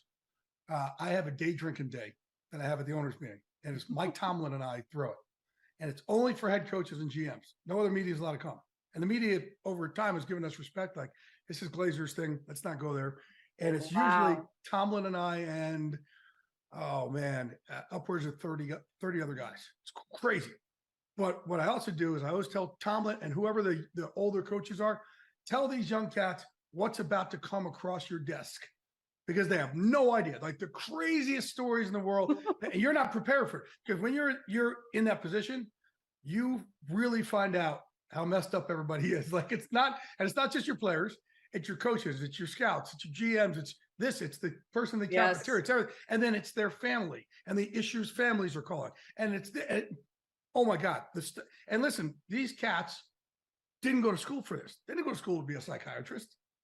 Right? They went in coaching to coach. Right. But when you're a head coach or a GM, that's part of the job. The other part is really, it all lands on your shoulders. So I make Tomlin and all the other guys tell the craziest stories that have come across their desk in the early days to prepare the new guys. Well, and also probably to help normalize everybody else, right? Because we all probably live our lives thinking, oh my God, no one could understand, or no one life is as crazy as mine, or as messed up as mine. And then you hear someone else's story, you're like, wait a second, you have me beat. Yeah. Congratulations. Yeah. Well, there's a couple, I can't tell them on this, that are there are we go to them. We usually start these fun days off with these couple stories that there's no way I'll ever repeat, but they are like, Charlie, if you said to me, hey, if I told you any of them, you'd say, come on, you made this up. There's no way this could be possible. And the craziest thing about the NFL is that anything's possible. You know, when we did Ballers, people were like, come on, that stuff doesn't happen in the NFL. I'm like, This is a G-rated version of what happens in the NFL. Are you kidding me? Okay, you just took me to literally the best segue, because something I remember you saying, and I remember you saying it a few times, the NFL is truly the greatest reality show in the world. Can't make it up. And that is what you're talking about, is a testament to exactly why. I mean, there's all these stories that happen, and they're not scripted stories. Yeah. Look at the Raiders this week. They fired their head coach and general manager at 10 o'clock at night and put in ex-Giant linebacker Antonio Pierce to run the team. Like, look at last year with the Colts. They put in Jeff Saturday. Like, you can't make it up, right? So it's just like it's great because even for me, like I said, with these things, like I think I've seen it all. There was something that happened this year. I said, man, we've seen it all, and then this happened. I don't remember what it. I can't remember what it was. If you think about it, just okay, yeah, I can't break remember your thought. what it was. But like, man, we've seen everything, and then this thing popped up just when you thought you've seen everything, and you really like. That's the thing. If and I've been around. By the way, this is my 30th year, right? Is that? Yep, 31st year. It's my 31st year. My 20th year at Fox. I started covering the league for the New York Post in '95, so that would make it like. But I started earlier in '93, so that's 31 years. So '95, was it 29 years covering the league? Yeah. So I've seen it all. I've been around. I think I've seen it all, for the most part. The stuff that's been reported and stuff that hasn't been reported. And yet, every year, there's still things that surprise me.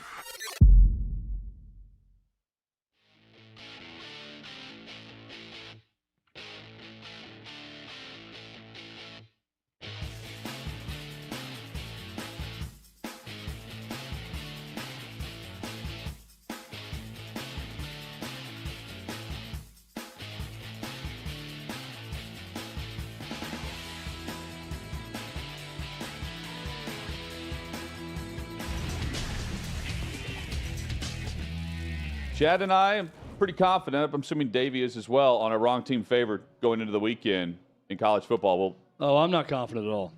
Really? Zero confidence. Tough to have confidence when you're 0 for the season, Hutton. So I don't have a lot of confidence in my pick. I've had confidence. I've also just decided to say screw it and just go with an enormous line this week in hopes that I throw a Hail Mary and my team comes down with it. So there you have it. So you're going with Abilene Christian over Texas A&M? Chattanooga, baby, over Bama this week. It's happening.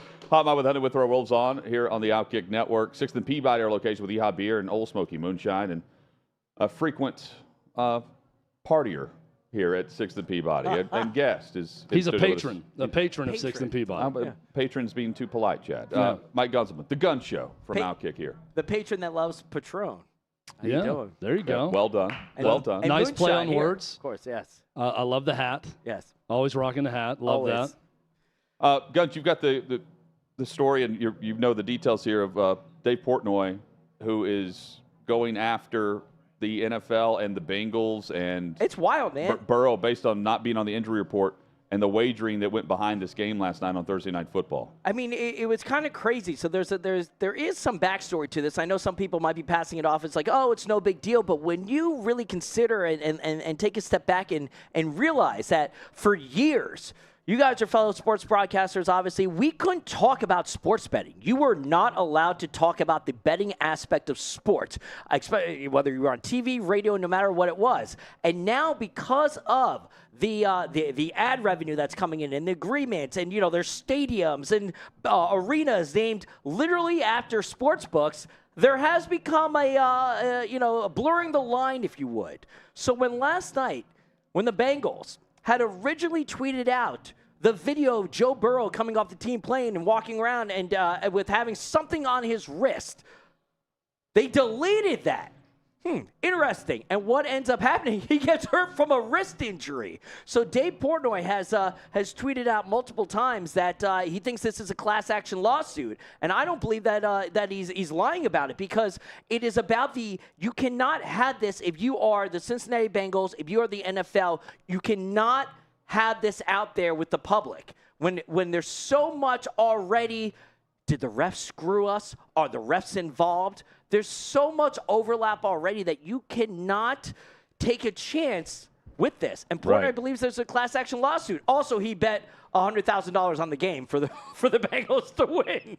$100K.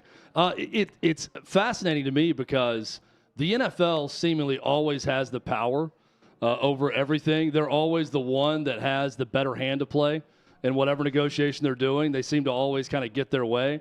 I am curious, though, with this story, Guns, if we see an example where the sports books could flex some muscle with them, right? It's not often that we've seen the NFL be on the side of, someone's going to do something to us now.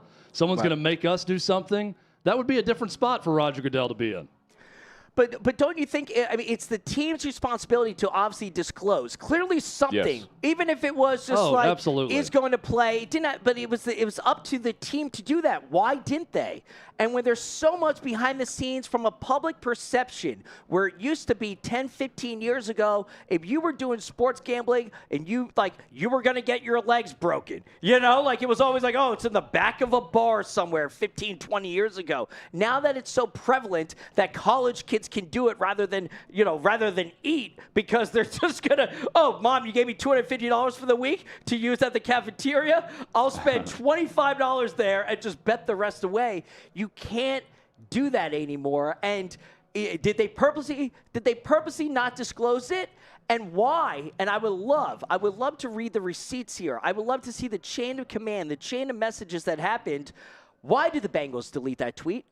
Did somebody say, hey, you can't, because the immediate reactions, thousands of them, by the way, were all like, what the hell's on his head? What the hell's on his wrist? And they didn't disclose that. Somebody had to tell somebody who had access to be like, pull that down. We could get in a lot of trouble. Well, the question is, my friends, are they going to get in trouble?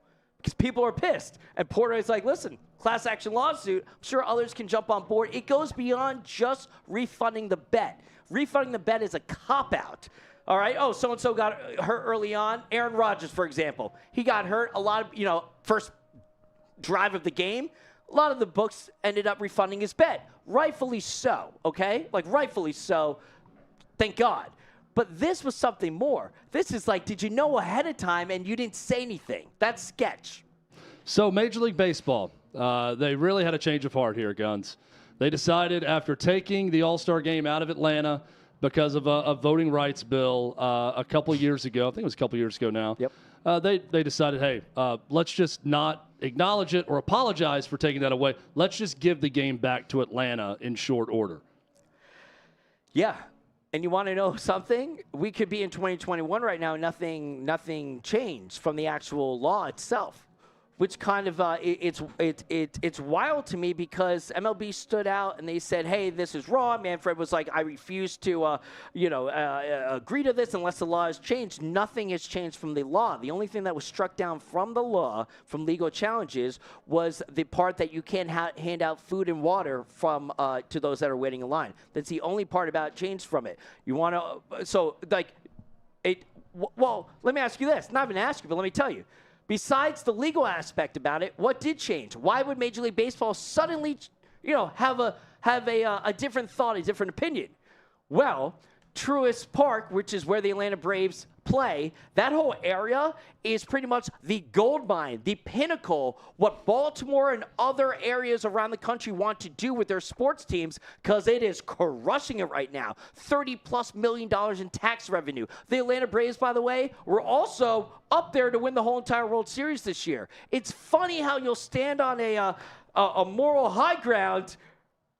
Oh, let's go. And then guess what? You sell out just a couple years later. That's what it came down to. I think that there was a lot of political pressure.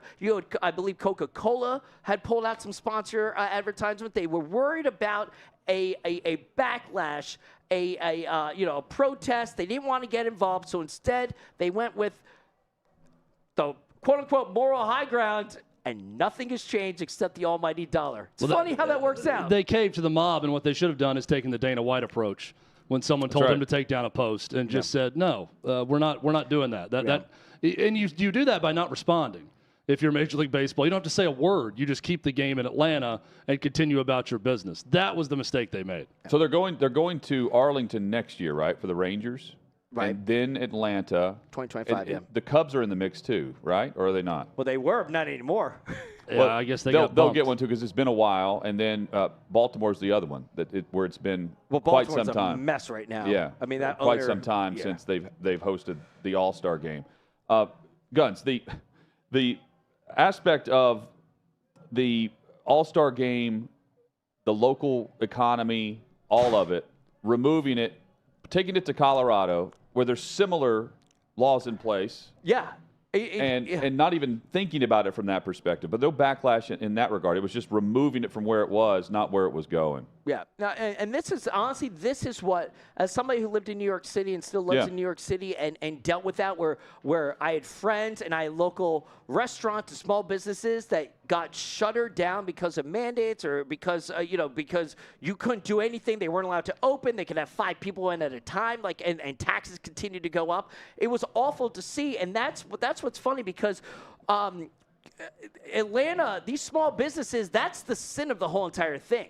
Everybody, these multi-million, $100 million plus billionaire owners and the league and TV rights and all this, they don't care about the local person. The Atlanta small business person around that area was banking, was calculating, was counting on it. How? Because I spoke to them. I spoke to them in 2021 when this was going down. And they were like, hey, I kid you not, they were like, let's just, you know what? Let's keep fighting forward, keep pushing forward. Let's get through this because we will eventually recoup some of our costs when we get the All-Star game. It's only a couple months away. Let's just survive till there. Let's take out another loan. And guess what? They got screwed over. That's what sucks. That's the real sin that happened here. All right? Now, are they going to be recouped? I'm doing a big piece tomorrow. I spoke to a couple of them today. They're like, where's my money? Pay me back for the lost wages. I kid you. I mean, that's where it comes down to. I'm all about the average person. It's us against them, the powers that be. That's kind of how I live my life. And I feel bad for them. You know what I mean? What about them about something that became so discombobulated and became something that it wasn't, all for somebody's political or whatever gain? It just doesn't make sense. It's frustrating. And I would say if there's any justification, the only justification is for those that said that the law wasn't what it was. I guess it wasn't because Major League Baseball just came back and said it wasn't because they're going to be there in 2 years. And justice is also the World Series, Chad. It's as close. That's right. The Braves won the World Series that year that they pulled the All-Star game. And this is as close to an apology as you're going to get. Them just saying you're getting the game back now without saying it. That's what they're saying. So when I was in high school, Guns, we did long-distance running for basketball conditioning. And I think every other Friday, we had to run through a neighborhood behind the high school and go to a stop sign and then come back. And I will confess, there were times where someone leaving school that day would come in and see the whole basketball team running and pick a couple of us up. I'm not going to admit that it was me doing that, but maybe some teammates and drive them back part of the way to get back where you didn't have to do the full 2 or 3 mile run, right? And went back. Punishment by exercise. It's one thing to do that in a non-sanctioned exercise activity for conditioning. It's far different what you wrote about what is now taking place in actual races. I mean, this is just wild. So there's a marathon one. Now, it's not, I want to say this, it's not like it's one of us. If I was starting to run a marathon, I'd be 8 minutes in, I'd be like, yo, I'm out. Peace out. It's a lot harder than it looks. 8 minutes. Well done. This is somebody who has set the record for the 200K and has done the Scottish 24-hour marathon. So it's someone legit. She was just I'm out. She hopped in a car and drove 2.5 miles and then just ran back on and finished the race third place she got. And so it became a hearing, or there was a big fight over it, obviously. Why? Because she was wearing a tracker. And they started looking at the data, and they said that she ran a mile in 100 seconds, which is faster than Usain Bolt could have done. It's you stupid idiot. So she's banned for a year. I mean, just a year though. Just a year. She was like, well, I told them that I didn't finish correctly. And they're like, well, why didn't you hand the trophy back? And why did you post all over your social media? I kid you not, saying that she was the winner, holding up her third place medal, you idiot. Chad, not only did she beat Usain Bolt, who fastest top speed ever. 27 miles per hour. Yeah. 36 miles per hour on the tracker. She didn't think that could raise a couple question marks at the end of it. That was the problem. It's like I've done stories about this. I always love this. The convict that goes and applies for a job with the police station, with the police. Oh. And they're like, sir, yeah, come in for an interview, please. And then they cuff him on the spot. You can't make it up. It's like the killer always showing up at the scene of the crime to check things out. You know, they're usually around there snooping around when something happens. Yeah. Chad, I've told the story a couple times with him, Guns, but I wasn't a fan of running when I was playing sports in high school. Yeah. But we had to. There was this one kid, Colby King, R.I.P., who smoked like a freight train. And he'd have the emergency door propped open in the locker room, smoking a cigarette right before we'd go out for practice. And then he would outrun everyone on court whenever we had to run based on, whatever we were in trouble for. A medical marvel. We called him Colby's wind sticks because he was blazing through the competition. It got him through the race. We also work with a guy by the name of Kirby who smokes 2 packs a day and drinks nothing but soft drinks, not diet drinks also, and is going to live to be 100. I'm convinced. He's the healthiest person I know. It's crazy. My grandpa lived to be over 90 and ate a steak and potato and puffed cigars every single day of his life. Maybe I should pick up this regimen. You know? I got the steak part down. At least red meat every day. Yeah. I could do that. Yeah. How about that? Filet medium for all of us? Medium rare. That would be a departure from Hutton's normal diet of seed that he eats. Seeds and quinoa. That's what Hutton normally has. By the way, how about this? I was on a date a couple years ago, and I'm not a big vegetable person. Like I'll order a bacon cheeseburger with just bacon, cheese, and burger. Like I order a cheesesteak, no peppers, no onions. Like no lettuce. You're saying? Oh, I hate it. I'm not a big vegetable person. Okay. So I'm standing in line with this date, and I was like, "What is quinoa?" Because that's a common mistake. I think when you see a word for the first time, you've said it and heard it. Yeah. If you've heard the word, but then when you see it, that's... Well, I guess it's because it was New York. She was like, "What the hell are you talking about? The QU?" She goes, "It's quinoa or something." And I'm like, "Well, QU in my mind is question or quest." Yeah. And they're like, "Yeah." And she dumped you on the spot for not knowing that word. We definitely did not make out that night. Guns, you're the man. But maybe thanks for tonight, dropping by, you buddy. never know. Nashville, let's go. Thanks, Guns. Gun Show. Check it out, OutKick.com. Mike Gunzelman, the best. Coming up, Dumpster Fire of the Week. Plus, wrong team favored across college football. Some winners for you next here on Hot Mic with Hutton and Withrow across the OutKick Network. What you're experiencing is the bold taste of a Southern legend. Old Smoky Moonshine and Whiskey. Authentic Tennessee mountain-style spirits. We believe in crafting flavors that were born from tradition but defy expectation. And pioneering a new experience with every sip. Because if it doesn't do this, it ain't this. Old Smoky Moonshine and Whiskey. Come on.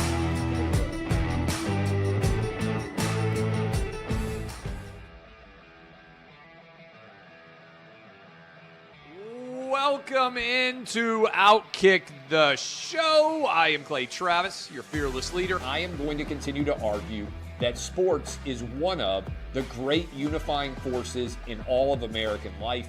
ESPN is a sinking ship. Democrats are now the party of the white, woke college graduate.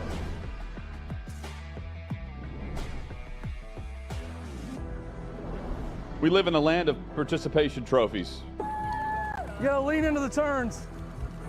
You really gotta lean into the turns. When Leah Thomas walked in that first day, it got silent, and every girl was uncomfortable. Very difficult to go back-to-back years in the NFL with the #1 overall pick. Is it fair for people to be upset with Barbie? I've been out of LA long enough to have forgotten that libs, no matter how ridiculous the scenario, are gonna lib. Another week of inflation, another week with Biden with COVID, and another set of losers to crown. People don't watch the WNBA on TV, in person, on a plane, on a train, on a bus, or on purpose. I mean, what have you seen firsthand of how this has affected you in the plant and your fellow employees? Under Joe Biden, the Taliban has retaken Afghanistan. Putin has invaded Ukraine. So if there was ever a time for freaking aliens to inhabit and conquer Earth, now would be that time.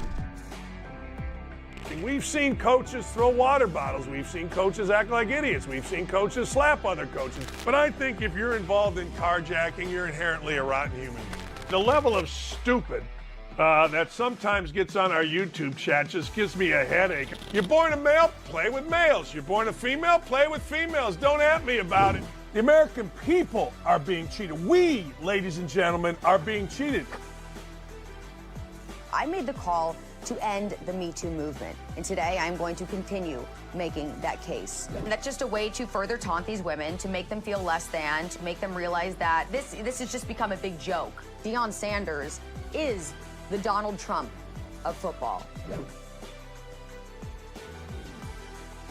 We were directly impacted by the whole Leah Thomas thing, and we were able to see you guys on the ground with your signs supporting. That was huge. They were saying, oh, it's only 1 or 2. That's rubbish, and we all know that's rubbish. Once those trans-identifying males were able to succeed, it just encouraged others.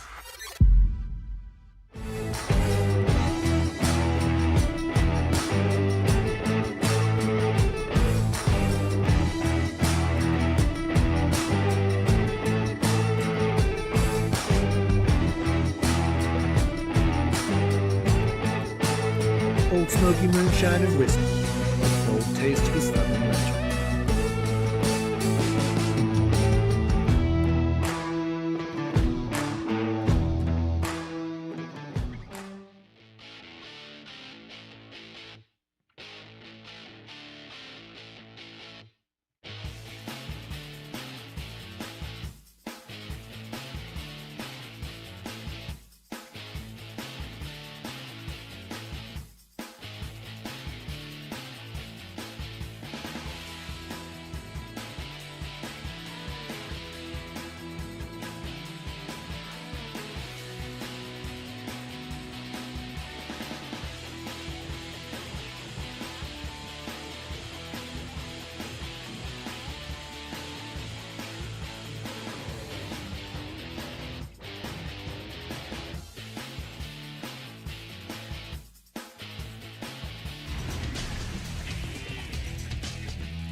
Sixth, the Peabody, our location with Yeehaw Beer and Old Smoky Moonshine.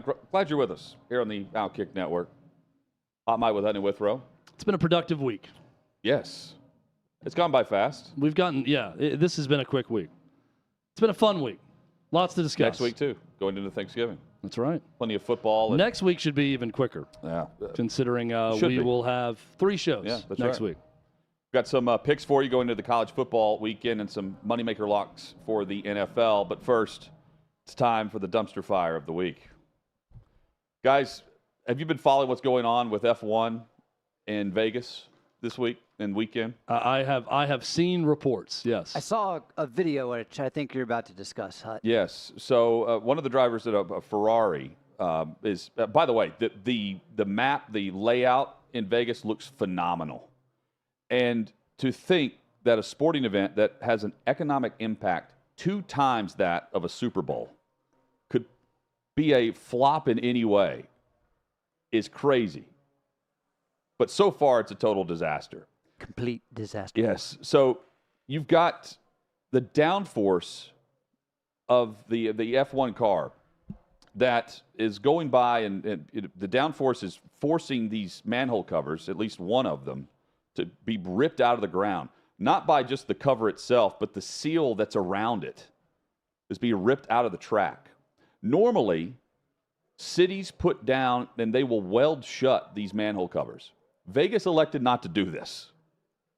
And now they're facing this issue where they are literally, last night, 8 minutes into the first F1 practice, and they had to cancel it. And they've got another one coming up this evening. But when you see photos of what these guys are doing to fix the problem, they're, no joke, they have a caulk gun, and that's crazy. Yeah, and they're trying to fix the issue without actually fixing the issue, and they're trying to get on board with the idea that they're going to have this race go off with no more problems. Team owners are pissed off.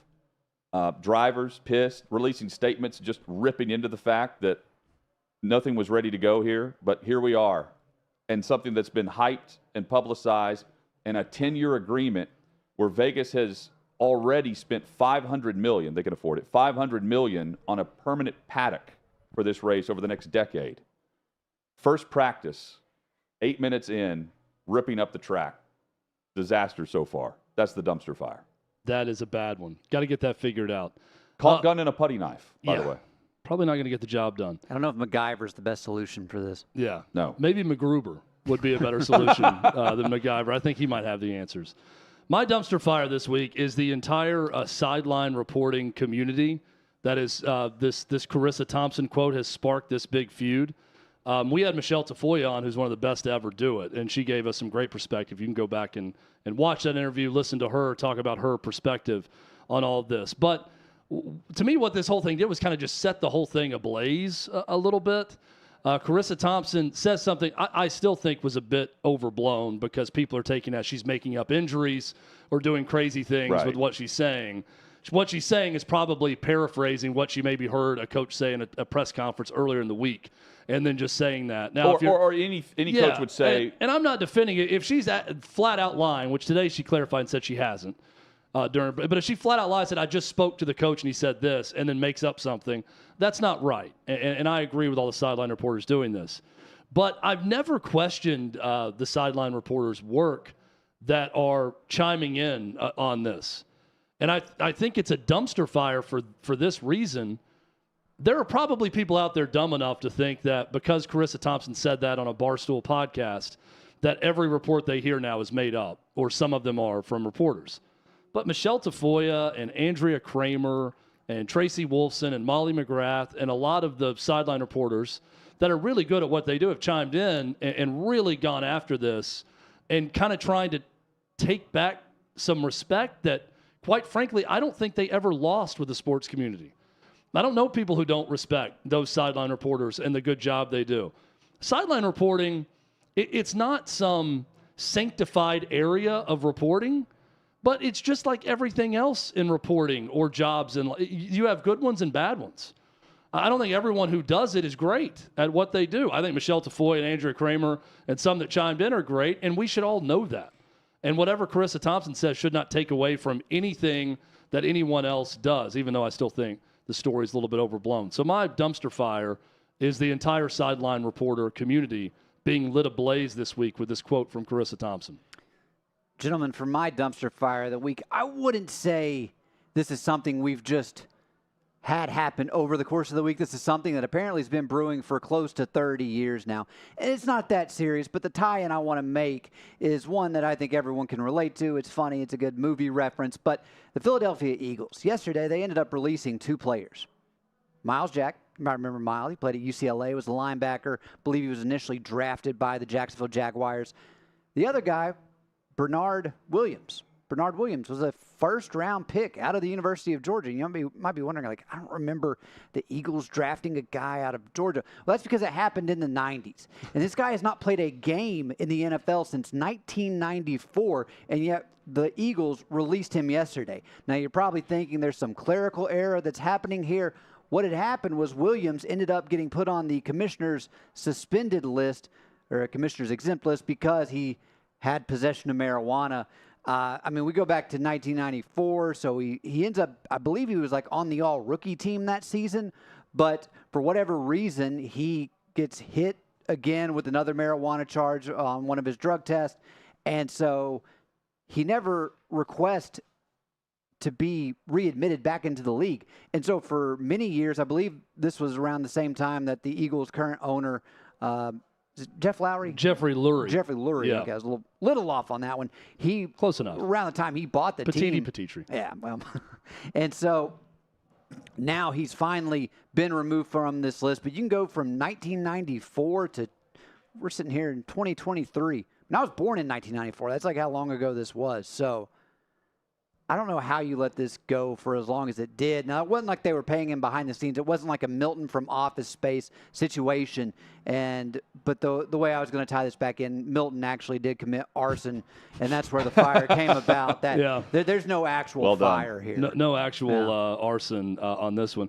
I'm guessing that he possessed marijuana like in the locker room, or on the sideline during a game? I'm still tracking down because the just deets on marijuana possession, or he had like a house full of marijuana, because that seems like a long time to be on the commissioner's exempt list, unless he's like smoking up, blazing up, in the huddle. Yeah, and it's like you would think they would at least be like, "Hey, we'll let you retire an Eagle." They just went ahead and cut him. Does he get to come back for alumni weekend with the Eagles? We need to get Donovan McNabb on. Everyone gets an invite, and ask him that. Does he come back around for alumni weekend? Everyone gets an invite. Oh, yeah. Is it Alfred? Is that his name?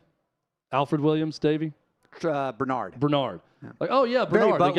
The guy who sparked one up during a game. He's back this weekend. Let's honor him. He's the 12th man. It's like the corner who was listening to music with his earbuds in during the game. Gosh. Well, now the during the game problems are people hopping on their phone at halftime. Going at a fan at halftime on their phone, or sliding up in a girl's DMs during halftime. And then you have the sideline reporter who has to ask the coach, "What'd you tell your team at the half?" Don't you think, Hutton, we once went to a Chris Rock concert where he was trying out new material for a show, and for a special, and they took our cell phones, right? They put in those little cases, plastic cases. They give them back to you at the end. If I run an NFL team, I'm probably doing that in my locker room. Like, just walk in, and we're going to put them in these cases. No one's going to take them.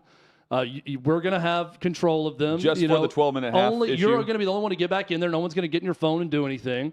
But, just for the time you're in the locker room in the game and then afterward. They need to do that for all aspects of belongings and then at the Rose Bowl. Yeah, that's true. They just encase the whole thing. Yeah. Then the moment they go to the bus, you give them the phones back. Chad, it's time to get some wins back for you. No, back? I've yet to win. I'm 0-11. Well, in this competition. Is this right? This record that I'm looking at? Hutton is 7-4. Yeah, I've lost some recently. I was 7-3 or 2 recently. I mean, that is remarkable to pick an outright winner. Now my record's on the other end miserable, but let's just point out that to be 7-4, not picking teams against the spread, but to win outright as an underdog is a remarkable record. And I really feel like I feel robbed by the quarterback for Jacksonville State against South Carolina. I feel robbed in that one. Last week I robbed everyone by taking Georgia Tech over Clemson. Not making that mistake again. Davies, by the way, is making a run at this. I was robbed last week by a last-second kick by Arizona, where I could have got 10.5 on the board for Colorado, but that didn't happen. Davey, did you win last week? No, you didn't. No, I didn't win last week. I had Utah. They weren't able to pull off the upset against Washington. So NC State 2 weeks ago, yeah.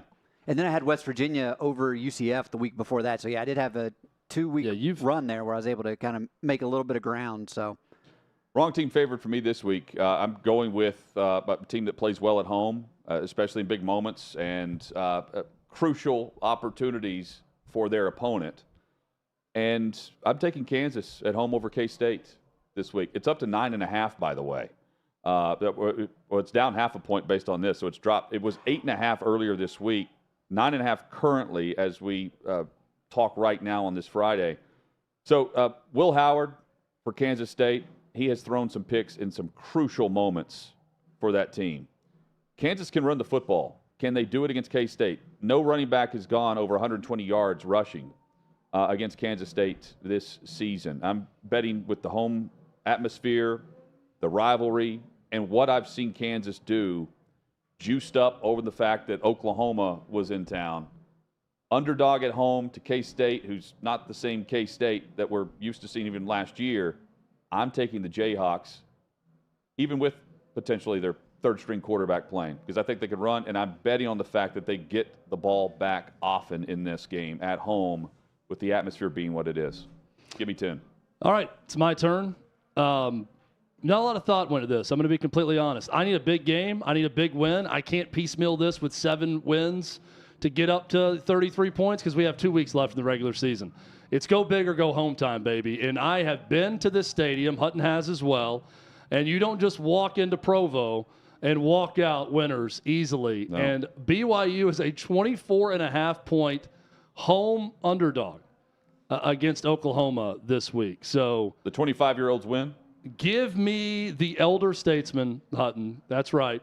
Give me BYU. I don't know much about BYU. I just know they're home, and they're 24.5-point underdogs, and I need to win bad. And if I win this, I will be ahead of Davey in second place So Wow, well done. Go Cougs. Let's go Cougs. Get it done this week.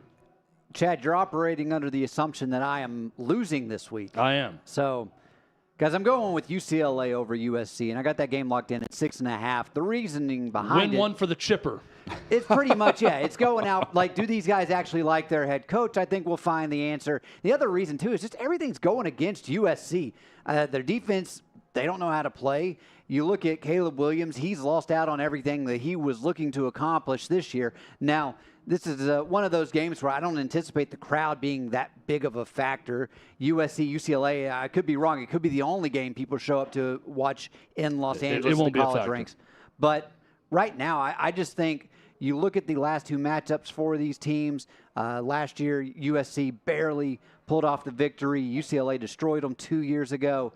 And so looking at this team right now, I think they'll give a fight for their coach on the way out. And that's why I have, it's a rivalry game. You never know what's going to happen. That's why I'm taking UCLA technically on the road this week. NFL moneymaker lock for me, Monday night, take the under, not just because it's 11-1, or 11-2 now, I believe, for the Monday night football matchups. I'm taking the under for Kansas City and Philadelphia because the defense for KC is the storyline. The Super Bowl in the rematch, the Super Bowl, the over-under was 51.5.